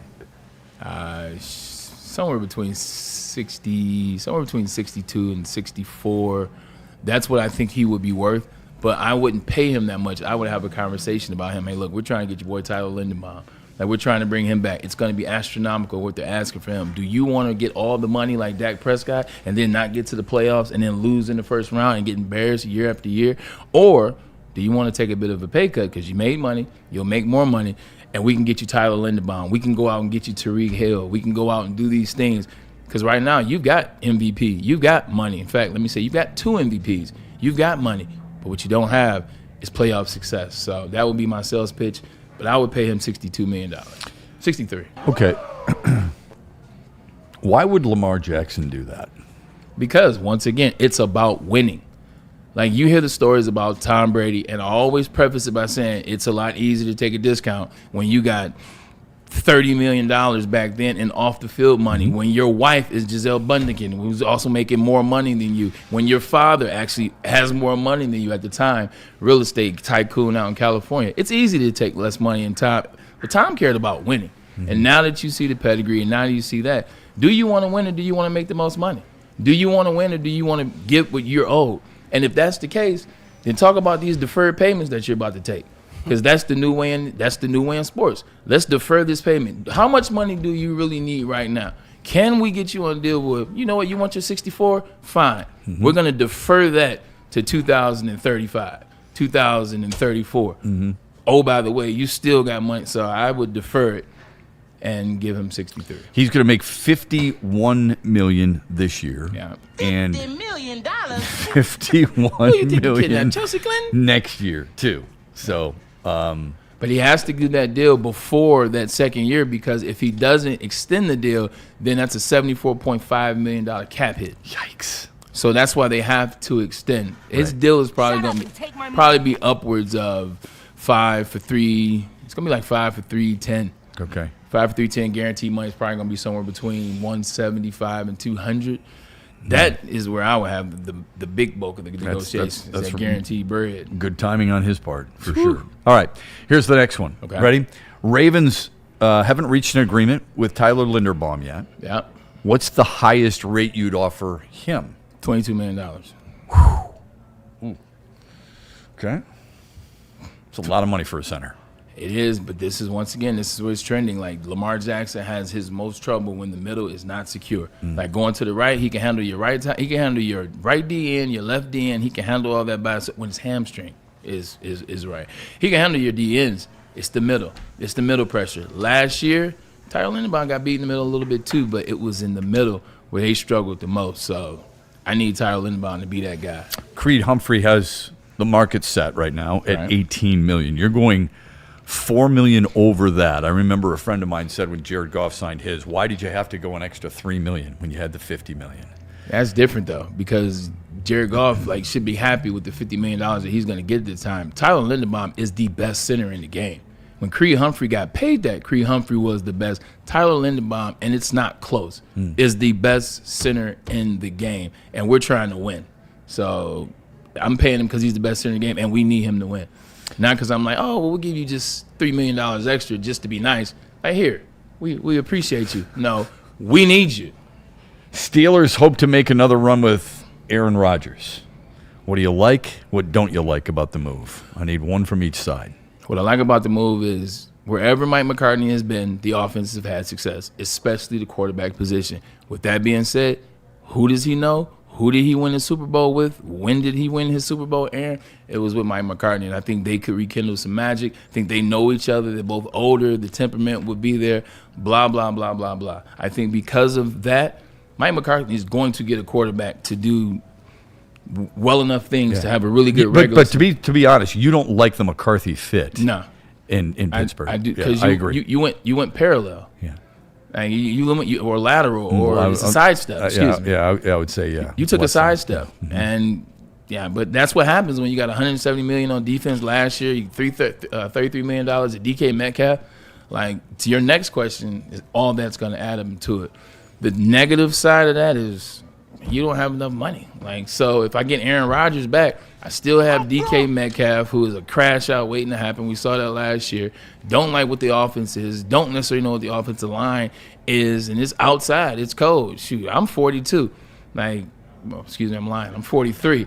Aaron and I are the same age. Like, I'm not trying to play outside in Pittsburgh in December, in January. I'm trying to be somewhere warmer or I'm trying to be indoors. Question number 5. Yeah, question number 5. By the way, I do like their center, Zach Frazier. Loved him out of West Virginia. Really wanted the Lions to take him. That is the 5th question. What should Minnesota do about their quarterback position? Now, this is kind of a two-pronged question. I want to know what they're going to do about it for this year, and let's face it, what are you going to do about J.J. McCarthy? So, if the question is, you talking about 9? Talking about 9. Enough. Thank you. So if I'm trying to get 9 involved in the conversation, then it's getting Aaron Rodgers, because you really only need him for a year. Right. This is a window right now. I know we don't like that term, but this is a window for the Minnesota Vikings where they have elite skill set. They have offensive line. They got that secured up last year, and it will be healthy this year. And their defense is top 5, top 3 in the league last 2 seasons. So with that being said, you have everything you need right now to make that move. Aaron Rodgers, I think, has shown enough to be able to get that thing rocking and rolling, especially get a running back. If it's not about J.J. McCarthy, then I go get Mac Jones. Like, I go get Mac Jones for a 3-year deal. Let it figure it out, and then you'll let the J.J. McCarthy thing play itself out.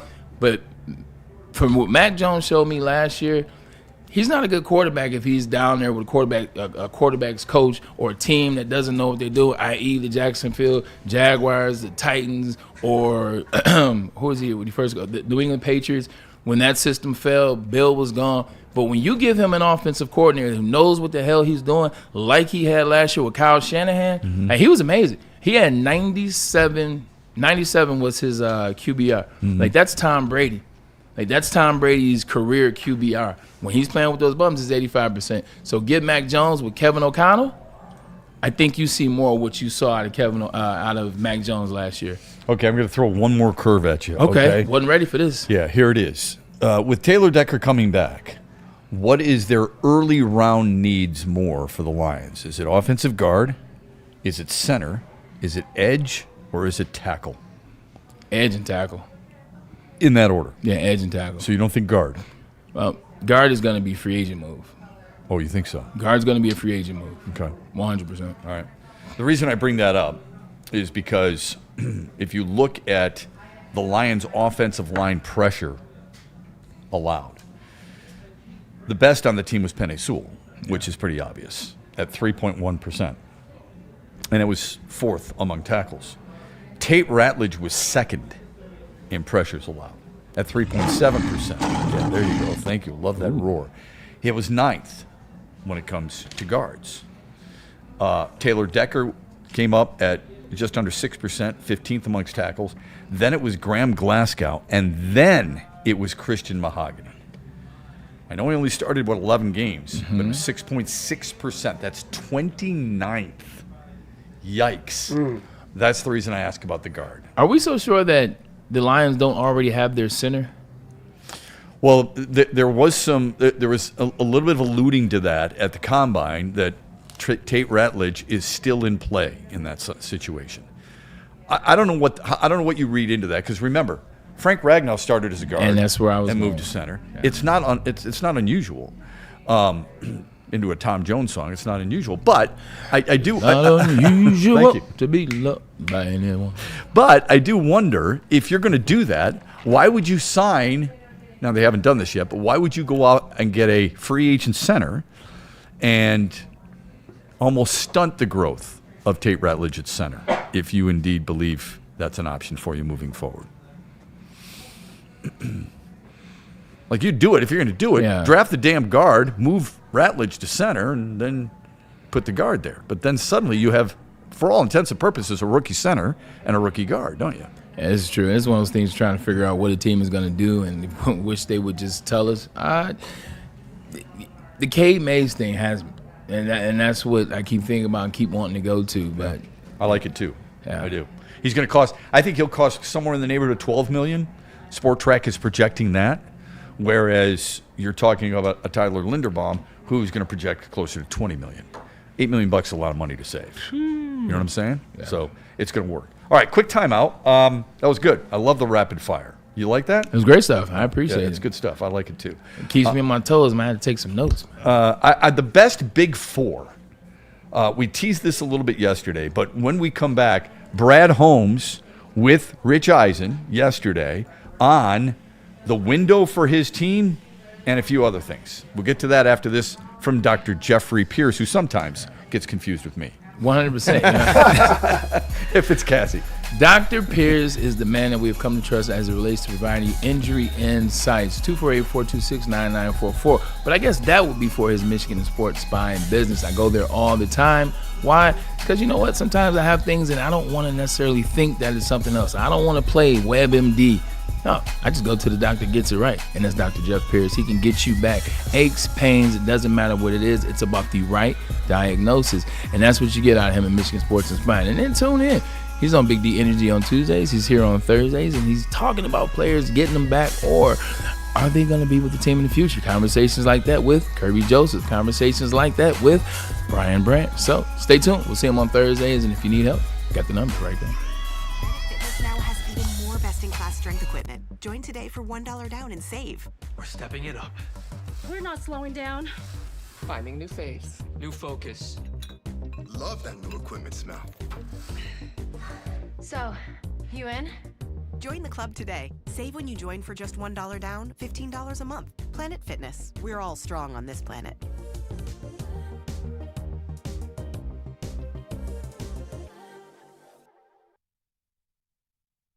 You know how some things are so good they should be world famous, but they're not? Our house-made vinaigrette is one of those things. And the antipasto salad, we drizzle it over. Same with our hand-battered chicken tenders. Original recipe soups and pasta sauces. It's almost as if our original, world-famous Detroit-style pizza is mocking them. And that's not very nice. Why do we fight? We fight to protect the innocent, to hold the powerful accountable, to bring the oppressors to justice. Why do we fight? We fight to secure and preserve our civil liberties, to get each and every one of our clients the justice they deserve, and to make the lives of real people just like you whole again. ThenFights.com. To any Lady Jane's Haircuts for Men and claim your throne for a king's treatment from one of our talented stylists. Open 7 days a week, walk in anytime. Just get to a Lady Jane's today and receive a precision haircut, scalp massage, hot lather neck shave, and a hot towel treatment. A haircut should not be a chore. It should be an experience. And that's exactly what Lady Jane's has to offer. Open 7 days a week, walk-ins are always welcome. There's always a location near you. Lady Jane's Haircuts for Men, it's wicked awesome. Buddy's Pizza. I know you're hungry, aren't you? I am too. I mean, look at that salad. I think their salad is really underrated, man. It is. Don't sleep on the salad. Amen to that. I mean, Braylon's all over that salad. I mean, he has a salad every single day. That salad looks like something he'd eat. The pizza's something I definitely would eat. Plus, they've got their homemade pastas, which is just fantastic. That looks fire. It does look fire. It looks fire. It looks dope. It looks cold. It looks everything. Every cool word you could use, I want it. And so do you. I don't blame you. For 80 years, the original Detroit-style pizza. Get to the nearest Buddy's by you. Buddy'sPizza.com. I don't have a salad every day. Maybe. Come on. Yeah, you're right. I had one today. It's called an Iraqi salad. It was, it's like cut up cucumbers, cut up beets. What is it? Olive. God. What type of olives? So one start with the K. What is it? Kalamata? There you go. Yeah. Those olives and pickled radish. Pickled radish. Look at this guy. That Mediterranean. See, you always on me. This one eats just as clean. Oh, I know. If not, oh, trust me, he'll eat anything from the ground. There's no doubt about that. Yeah. So I had one of those today, man. Yeah. And I don't think he pushes many plates away. Like there are certain things where people just go, I don't think so, right? Clean Plate Club for 45 years. Amen to that. Amen to that. Yeah, including last week when we had some of those buffalo wings. I wasn't gonna put him out there. You know what I'm saying? He was smashing. He was smashing. He was. I mean, the bone was. I mean, you could definitely bury that in the backyard he and have even it grow. helped save a woman with the chicken wing in hand. He did. So I don't care. Until he was trying to guide her into the bathroom, and they said, "Hold on." Freeze. Yeah, I had to hand her off to another female in the house. You bought a Rich Eisen. I think we're about to watch this interview from Rich Eisen. Here's a funny Rich Eisen story. So going into the Rose Bowl my senior year, we're out in LA. I had tickets for the Los Angeles Lakers and the Heat on Christmas. So obviously, it's the Shaq versus Kobe. Shaq with the Miami Heat at the time. So I got tickets. And when I was going to go, I was talking to Rich, who I had become friends with through him coming to Michigan games, etc., or acquaintances, if you will. I said, hey, obviously we're going to be out in the Rose Bowl. Like, I'm going to the Lakers game. Bless you over there. I'm going to the Lakers game. I'm excited to go. He said, where you sitting?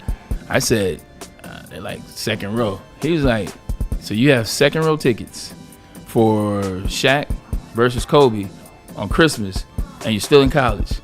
I was like, yeah. He was like, you sure you want to go? I was like, yeah, like I got him the right way. He was like, okay. So then he made me, I'm like overthinking. I would be too. I was like, man, like if I get caught courtside, like am I getting in trouble? Like is Michigan gonna get in trouble? Like even though I didn't do anything wrong. So I ended up selling tickets. And guess whose house I went and had Christmas at? It was Rich. He and his wife, Susie Schuster. And we ate, we didn't eat a traditional Christmas meal, which I appreciated. We had Iraqi salad. No, we had deli sandwiches. We had actually pastrami, chips, and pickles. That's why I said tie it all back together. Okay, that's an interesting Christmas dinner. But you know what? I was actually, and this is why I say I appreciated it. I'd rather a pastrami sandwich with some chips and pickle, a meal that I like, a meal that I can eat, a meal that I can enjoy the game with, versus you trying to cook me your Christmas dish, and now I gotta hurt your feelings. Yeah. Or I don't like it. Hey, I gotta go to the bathroom. Fire alarm goes off. I have no problem eating as something I like. You're not. I say this about even Christmas presents. Dad, that's boring. Am I going to use it? Yes. Then what do I care? I need it. I'm going to use it. That's what it's about. Wife beaters. I'm at the age where wife beaters, socks, and underwear, like, they're appreciated. Now you're old. Let's get to some super chats. Now you are old. When you start saying that, you say, "Listen, I need that." Yeah.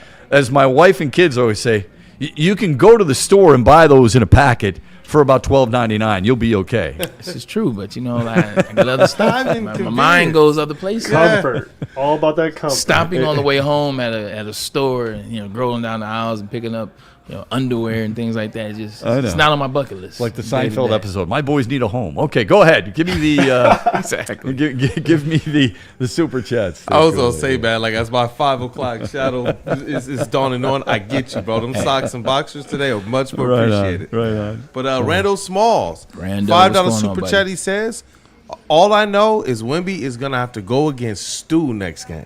Mm-hmm. He's pumped up for the physicality that's gonna be there. Shout out LaBartney. He sent in a couple super chats. First one, 499, was how you doing, Rando? So shout out Randall Smalls again. That's nice. Hey, look at that. Yeah. Chat on chat, taking care of one another. Love that. Shout out. Love and I like this one here. He wants to know if you guys have ever flown from Oakland to Ludington or Charlevoix. He said those are some tough rides. Have you? Oh, have I flown from Oakland? Oakland Airport to Ludington or Charlevoix? Or Charlevoix? Oh, no. Like, that was very specific. Yes. I have flown, so a couple. I have flown. SFO was always where I flew into. Like, I never know. Okay. Yeah. Oakland. Oh, you mean like in the state of Michigan? Yes, Oakland. yes. Oh. Oakland yeah, Airport. yeah. Got you. Which is a convenient airport. Oakland to Teterboro. Okay. That's it for me. Pistons fly out of Oakland. So I've flown there, but I have flown to northern Michigan, to Marquette, from Oakland. Ooh. And I have flown to up to the Mackinac for the Mackinac race in what was basically a 4-seat plane. And the people in the chat are dead on, man. I mean, that's a rocky ride. Ooh. And as I told the pilot while I was reporting, this is a while ago, reporting on the Mackinac race, I said to him, "Hey man, if you're going to keep doing this, what Blue Angels type maneuvers, you're gonna have a problem. I mean, I'm not gonna be able to handle that." Yeah. So he found out in real time exactly what was going on. I flew to Hartford, like out of I think when we went to the Walter Camp Awards my senior year. You have to fly into Hartford, and then from Hartford you fly into a smaller airport. You have the D plane, get on a little plane to go to stores. Yeah, they're all. Oh yeah. What? Yeah, they're all small airports out there. It's like 4 seats. Yeah. If you're not flying into Logan, everything else is small out there out east. Yeah, it was. I looked at the plane. I said, "Just send my certificate in the mail." Yeah, that's a tough one. I know I made it. Yeah. What else we got in the chat there, my friend? We got a couple more here. Randall Smalls asks, "What's your over under that Decker plays 8 games this year?" He says, "I say under." You know what? It's like Davenport all over. Yeah, but I don't think I like Taylor Decker a lot more. But I don't think that it would be a Davenport type thing. I think it would be whoever we draft, whoever the guys is watching, whoever the guy that's shadowing from April through May through June through July. I think he's ready in November. So I think under. I would say over, and here's the reason. If he's on this team, I think he'll play more. He has only played 8 games once in his 10-year career so far.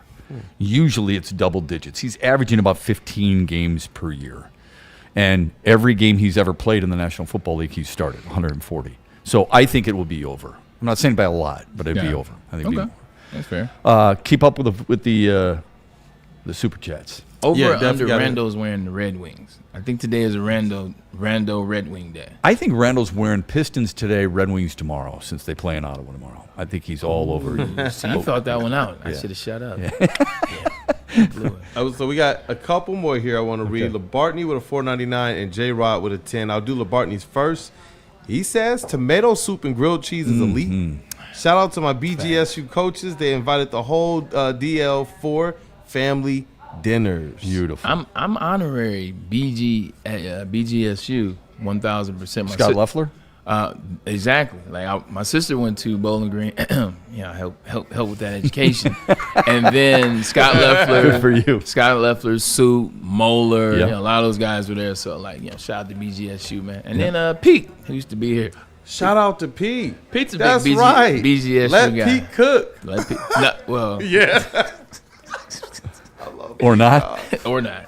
Breaking Bad. It's a pretty cool cooking crack. Actually, BG's not a bad little campus. It's not a bad little campus. Close It's too. got a nice little football stadium there. That Taco Bell used to be elite. I can't eat it now, but back then it was What? Yeah. a lot of parties. I was going to say, J-Rod with the $10 super chat. Shout out to J-Rod Sayers, one of our chat members that's also graced us with his presence in studios, as I know Freddie Felt will be this Friday, actually. He says, did y'all catch the special for the 2017 U of M basketball team after the game yesterday regarding the plane crash on the way to D.C. for the Big Ten championship?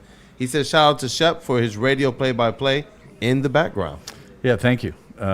Miss calling games, that's for sure. What I will say about that game, I didn't get a chance to finish up after the plane crash, and then after they win the Big Ten tournament. I said, okay, like anybody else, you see that as this is an omen, this is the team. So then as they started playing, I'm like this is actually a real thing. I thought they were going to get to the championship game, probably lose the championship game. I think they were good enough to win it. That shot that he shot at the top of the key on Oregon in Dylan Brooks' face, you cannot tell me that wasn't going in.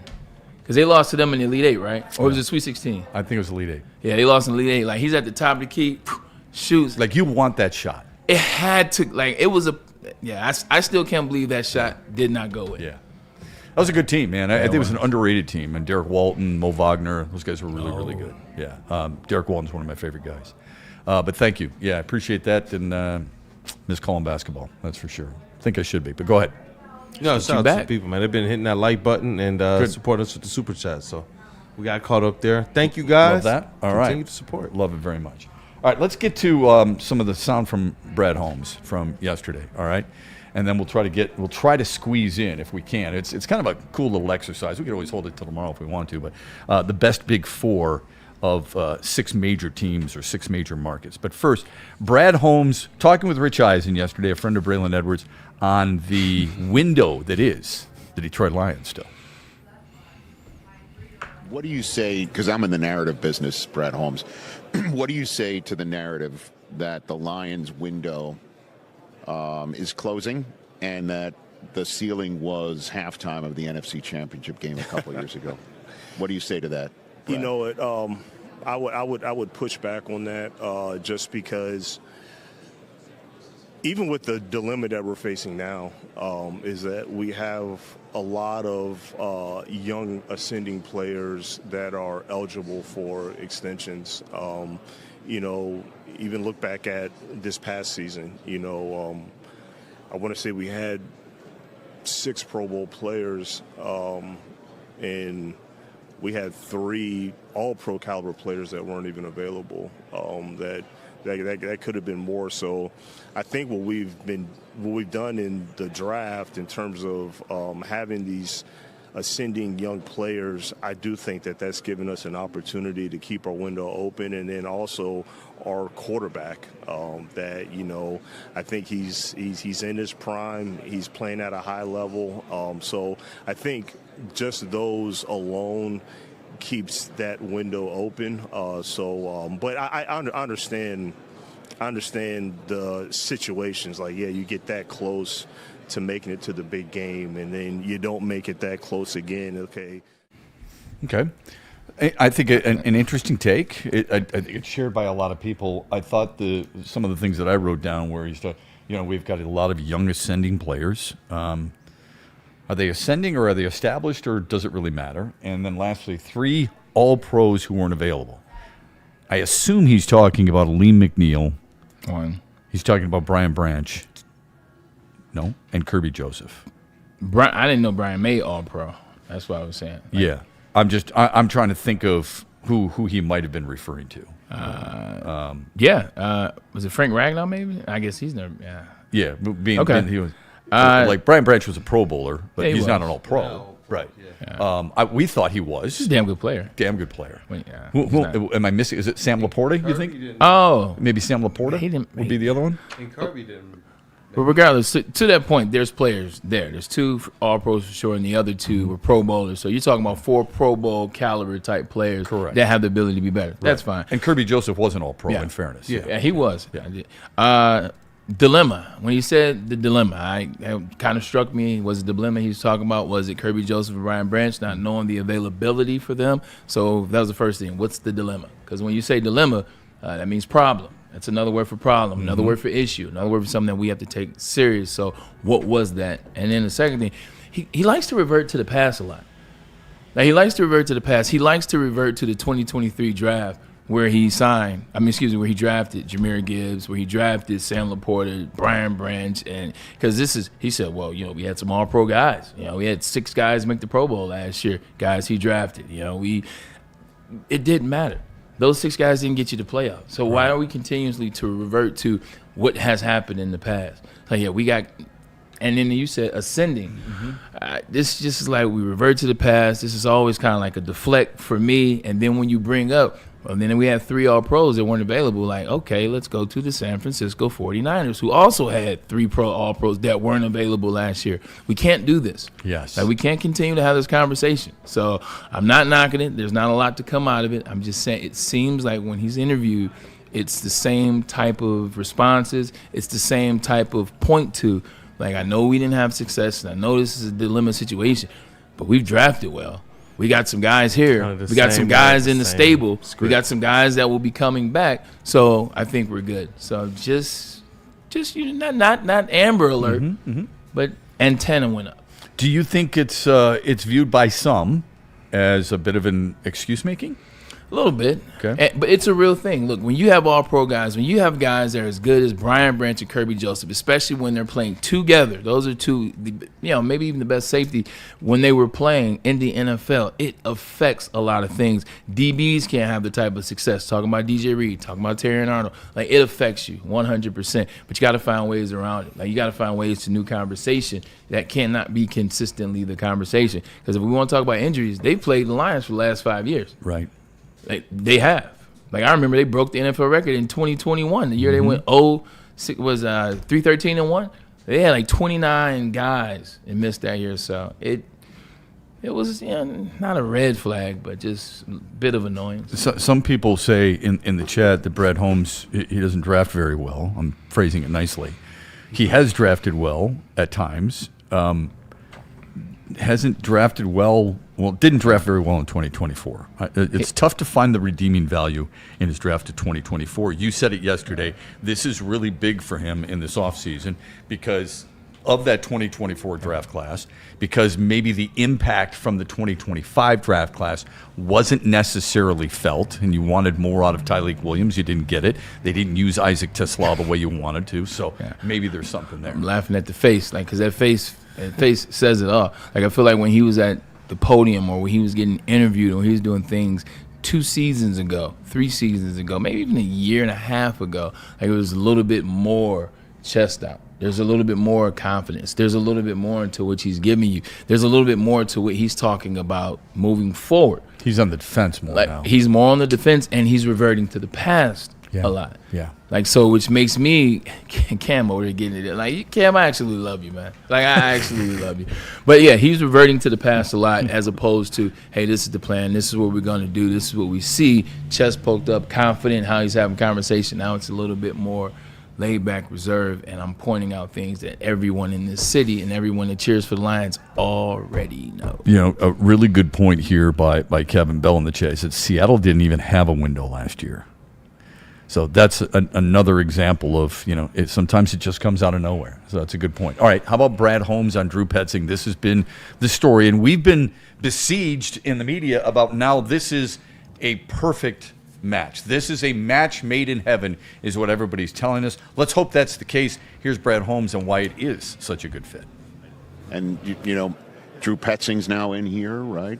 You like the hire, clearly. You're the general manager here. Yeah. Is he gonna bring something similar to what Lions fans are used to? Yeah, I mean, look, I think our fans are used to our offense scoring a lot of points and being explosive, and I think Drew Petzing, he checks all those boxes. What was impressive about him is not only his intelligence, his command, his attention to detail, but his knowledge of every single component on the offensive side of the ball. So it's not just like the formation that you design or the play that you design. It's understanding protections and understanding every minute detail of a running back track or he understands all that. So he just checked those boxes, and it was an exhaustive, long search that we did, very extensive search with a lot of great candidates, and he was one of the earlier ones that we had interviewed. Yeah. And so the mere fact that he kept staying afloat and we kept going back to him, I thought spoke volumes.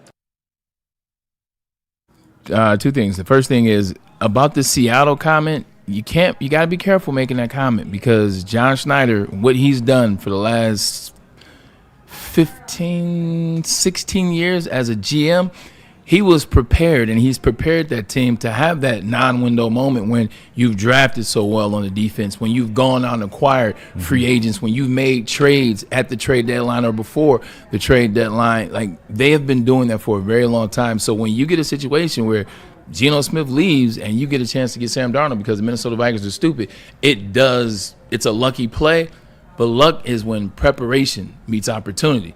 That's the definition. As it relates to what Drew Petzing? Yeah, Drew Petzing. The Lions are going in on this offensive line.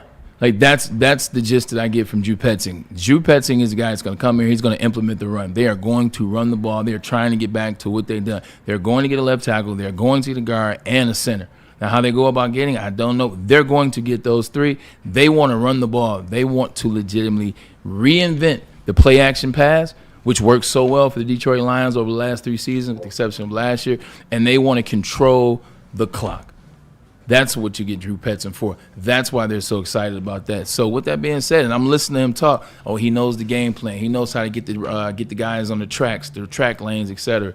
They're excited about running the ball. They're excited about getting Jahmyr Gibbs and whoever number 2 is going. That offensive line is going to be a focus. They're going to spend some money on tackles. They're going back to their roots. 100%. They are going back 100%. to what their identity was. Yeah. And what concerned you and I a year ago is that they vacated that identity. Or, I don't want to say take it for granted, but they almost overlooked it. They felt like they could just pick up where they left off with guys who weren't as good. They value the skills position players too much. It's not a knock to Amon-Ra St. Brown. It's not a knock to Jahmyr and Jared Goff and J-Mo.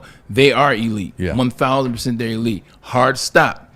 But they overvalue what they were going to be able to do without set offensive line, protected for Jared Goff. Yeah, we got this guy, and we can move this guy over here because we still got those guys. They overvalued the skill position a little bit, and they undervalued the O-line. He said something in the previous bite regarding Jared Goff, that he's in his prime. How do we view the window of prime for a quarterback? He's 31. He'll be 32 this year. And he's played good. You said that. He's playing at a high level. I'm not doubting him, and I'm not saying he's not a good player. I'm not saying I wouldn't want him as my quarterback. I absolutely would. You look at the numbers that he's put up on a regular basis. 2 out of the last 3 years, he's led the league in first down passing. That's impressive. All I'm asking is, when you're 31, it's not like he's lost a step because he really never had the step. When you're 31 and you know what I'm saying, right? I mean, it's fair. But during the season, that's how we look at it, man. Don't be talking about Jared Goff. They're gonna slash your tires. But you understand what I'm saying. I mean, when you see younger players and they're running around, like Patrick Mahomes and Josh Allen, Lamar Jackson, at some point that aspect of their toolbox is going to leave them. They're not as mobile or as fast as they used to be. Jared Goff, we don't have to worry about that. Yeah. We talk about the arm strength. We talk about the smarts more than anything else. We talked about the delivery. We talk about on time, the completion percentage. Long stretches. All those really good characteristics. So we don't have to worry about him losing a step, quote unquote, because that was really never in his repertoire. But he is going to be 32 in the middle of October, so during the season. What's the window, if everybody wants to talk about windows of players, of you being in your prime? He doesn't. Players, it's different player to player, and I would say this. Look at Matt Stafford. How old is Matt Stafford? Yeah, Matt Stafford. 37. He's not a mobile quarterback. He's a quarterback that, as he's gotten older, as he's gotten better, as he got around better talent too, he just processes faster. Each year, it's better and better and better and better in terms of him processing. That's what Jared Goff can do. Jared Goff can process faster. Jared Goff can, like we've talked about, he can work on his hips. Work on that dynamic function just so he can move up in the pocket side to side within those four walls. It depends. He doesn't have any major injuries. That's the thing for Jared Goff. Pray God it never happens. But he doesn't have a major knee injury. He doesn't have a major back. He doesn't have an ankle. He doesn't have one of these things that slow you down or what you already are, like a Dak Prescott. So that being said, as long as you're willing to spend $75 million a year on the offensive line, Jared Goff's good to go for the foreseeable future. Realistically, you want to continue to spend $75 million on the line, and he continues to process and get better at that, learn whatever the system is, and then stay healthy. And then he doesn't really have a window like that at the quarterback position. Yeah, love that. Yeah. Okay, cool. All right, we're going to take a quick timeout, final timeout here on the Braylon Edwards Show. We'll wrap things up when we come back after this from BlackRock and, of course, our friends at Lady Jane's. Look, don't you just want to eat some good food? Yes. Like Kool-Aid, come back, bring me back on the screen. Yeah. Bring me back on the screen. Don't you just want to go out and have a good meal and not have to worry about going to the grocery store, preparing, what are we cooking, what's going to be the protein, what's going to be the size, how am I going to make sweet potato happy? You know what I'm saying? That's easy to do. That's easy. That's really easy to do. You know what? Take the thought out of it. Go to BlackRock. You can even get Shep some broccolini. You can definitely can do that. Go to BlackRock Bar and Grill. Cause every time you go there, it is a top rock experience. And if you go on Tuesdays, you get a chance to go Tasty Tuesdays. That was yesterday, $13.99. It's also, it fits into your price point.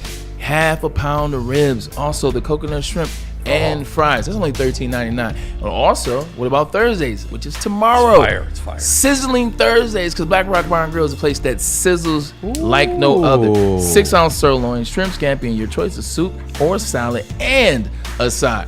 Now tell me you don't want this beautiful experience at BlackRock. You see that steak on the stone right there?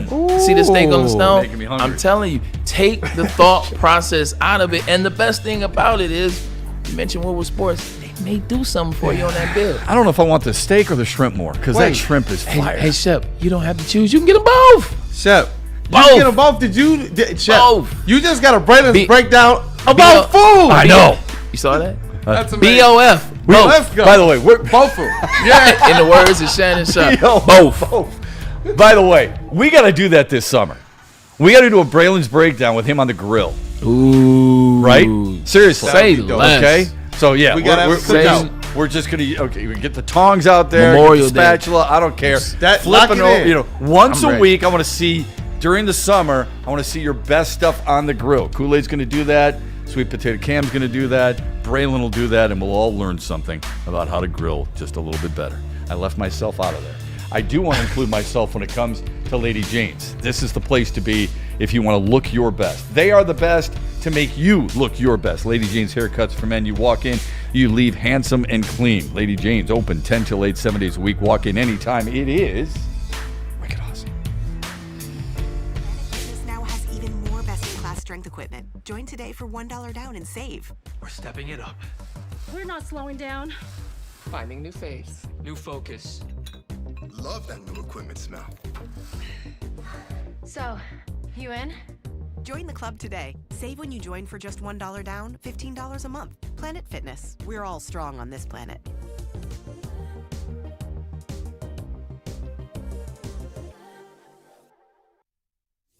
Big Injuries? Big news. Twice a week, Dr. Jeff Pierce from Michigan Sports and Spine joins Woodward Sports Network for the Injury Insider Report. Big D Energy Tuesdays at noon. Braylon Edwards and Shaq Thursdays at 3:30. Get expert analysis and in-depth breakdowns on the latest sports injuries from the man trusted by top athletes in the community, like D-Mac. Whether it's the Lions, Pistons, Tigers, or Red Wings, Dr. Pierce talks us through it all. Don't miss the Injury Insider Report with Dr. Jeff Pierce, your go-to source for understanding the impact of injuries on the games and players we love. Only on Woodward Sports Network. Scan the QR code on the screen or go to MichiganSportsandSpine.com to see if Dr. Jeff Pierce can help you. You know how some things are so good they should be world famous, but they're not? Our house-made vinaigrette is one of those things. And the antipasta salad, we drizzle it over. Same with our hand-battered chicken tenders. Original recipe soups and pasta sauces. It's almost as if our original, world-famous Detroit-style pizza is mocking them. And that's not very nice. Why do we fight? We fight to protect the innocent, to hold the powerful accountable, to bring the oppressors to justice. Why do we fight? We fight to secure and preserve our civil liberties, to get each and every one of our clients the justice they deserve, and to make the lives of real people just like you whole again. ThenFights.com. No one gives away more cash and prizes than Woodward Sports. You don't believe us? Here's our latest $10,000 winner. You know, you guys posted, hey, if you guess all this stuff right, we'll give it's $10,000. I'm like, okay, well, why the hell not? And the winning doesn't stop there. How about our Outkick Your Coverage winner? I think you won. We got Tully, everybody. David Tully. This guy's got a hot girl. Bigger prizes, bigger giveaways, cash, merch, tickets, and more. All from the biggest sports network in Detroit. No one does it bigger and better than Woodward Sports. Make sure you're following, liking, subscribing on Instagram, Facebook, X, and YouTube for your chances to share in the winning. From Detroit's #1 sports network, Woodward Sports.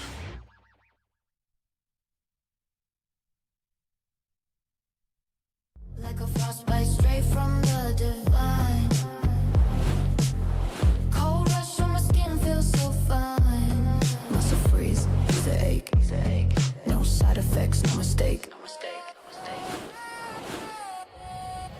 Chill Sub-Zero, icy and true. Feel the chill. It's all for you. It's not magic, just science play. Chill Sub-Zero.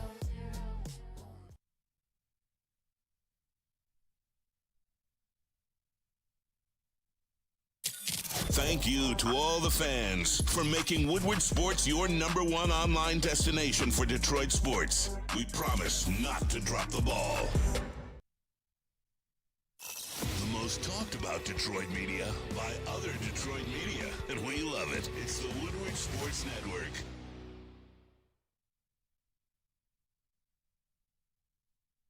Head to WoodwardSports.com and click on Shop. Get the latest in Detroit sports apparel and exclusive Woodward Sports gear. WoodwardSports.com can get the whole team outfitted. Love the Pistons, Red Wings, and Tigers? We got something for you, too. Shop online at WoodwardSports.com. Find your sun with Sun Cruiser Vodka Iced Tea. Made with real iced tea and real vodka. Cold, refreshing, and made for moments like these all year long. Let the good times cruise with Sun Cruiser. Yo, welcome back. Braylon Edwards Show. Shep's no longer here. It is just your boy. Shep had to get out here for a prior engagement, so we're just kicking it with the chat right now, man. So thank you for watching the Braylon Edwards Show with Shep every day, and we hope that we keep you entertained the best way. Cam, Kool-Aid, Pistons play tonight. OKC. What are you trying to see Kool-Aid out of Detroit Pistons today after, interesting loss to the San Antonio Spurs? What are you looking for out of Cade Cunningham, and what are you looking for out of JB Bickerstaff? Notice I went to the coach and the star player. Yeah, definitely. You know what? When JB Bickerstaff came to the post-game press conference after that loss, they seemed like they wanted to run that game back right then and there. away. So I expect the team to be in sync, and I expect the team to have a little less of the tempers flare sometimes. Sometimes, but I expect a little less of that. It's sports and it's passion, and I don't think that Asar or JB would be the guys that they are without that passion. And so I expect tonight to look a lot more like their identity, and I expect them to get back to something that they've been doing well all season. They turn other teams over. They've won games where they've had 30 points off of the other team's turnovers regularly. Platty and I've covered it. In this last game, though, it was a reversal where the Spurs guards, they were like, look, we're not letting you guys defend us as comfortably as you've done in the past. And with Cade and others, full court. I expect the Pistons to be ready for that, and for their defense to be a lot more in sync in this game. You brought up Asar, and Asar was one of those sour spots as it relates to that Monday game, just in the sense that he didn't finish out the game because he wasn't necessarily operating the way in which JB Bickerstaff wanted. What has been the conversation about him since that game, and what are you looking for out of Asar tonight? Because he's one of the Pistons' most valuable players. Definitely, because the first half of that game is one where we say, you know what, the Pistons look pretty good at what a battle. The second half, we only played 4 minutes. They looked a lot different in that. And I think that you need Asar out there, especially if you're already missing Isaiah Stewart. And I wonder how many people understood that was compounding in that second half. It was a completely different team than the one that we know they're going to run out there at full strength. So that's one where with Asar, I do believe he's going to be somebody who is a lot more himself. Generally, we don't even see him really show that much emotion. And so I expect him to be back into that lane, and not just JB. Yeah. It's something that JB said at Media Day this year. He said, man, getting to see Cade for a year, you see the type of leadership he has, but it's not just him, all these young guys. There may be times when they got to say my bad about something, but there are also guys that we know I trust that they're going to go and they're going to get this thing right. And so I expect that with Asar Thompson. I expect him to come out and be back on it defensively, and for the guys around him to hold him accountable to the point of this team being able to get back to what they know about Asar Thompson and their defense. It's the best in the NBA. 100%. Sweet potato. I don't expect the Detroit Pistons to come out like Michigan did last night. Like, I expect the Detroit Pistons to come out a lot smoother, a lot cleaner, and play a better brand of basketball in terms of coming off a loss, that is.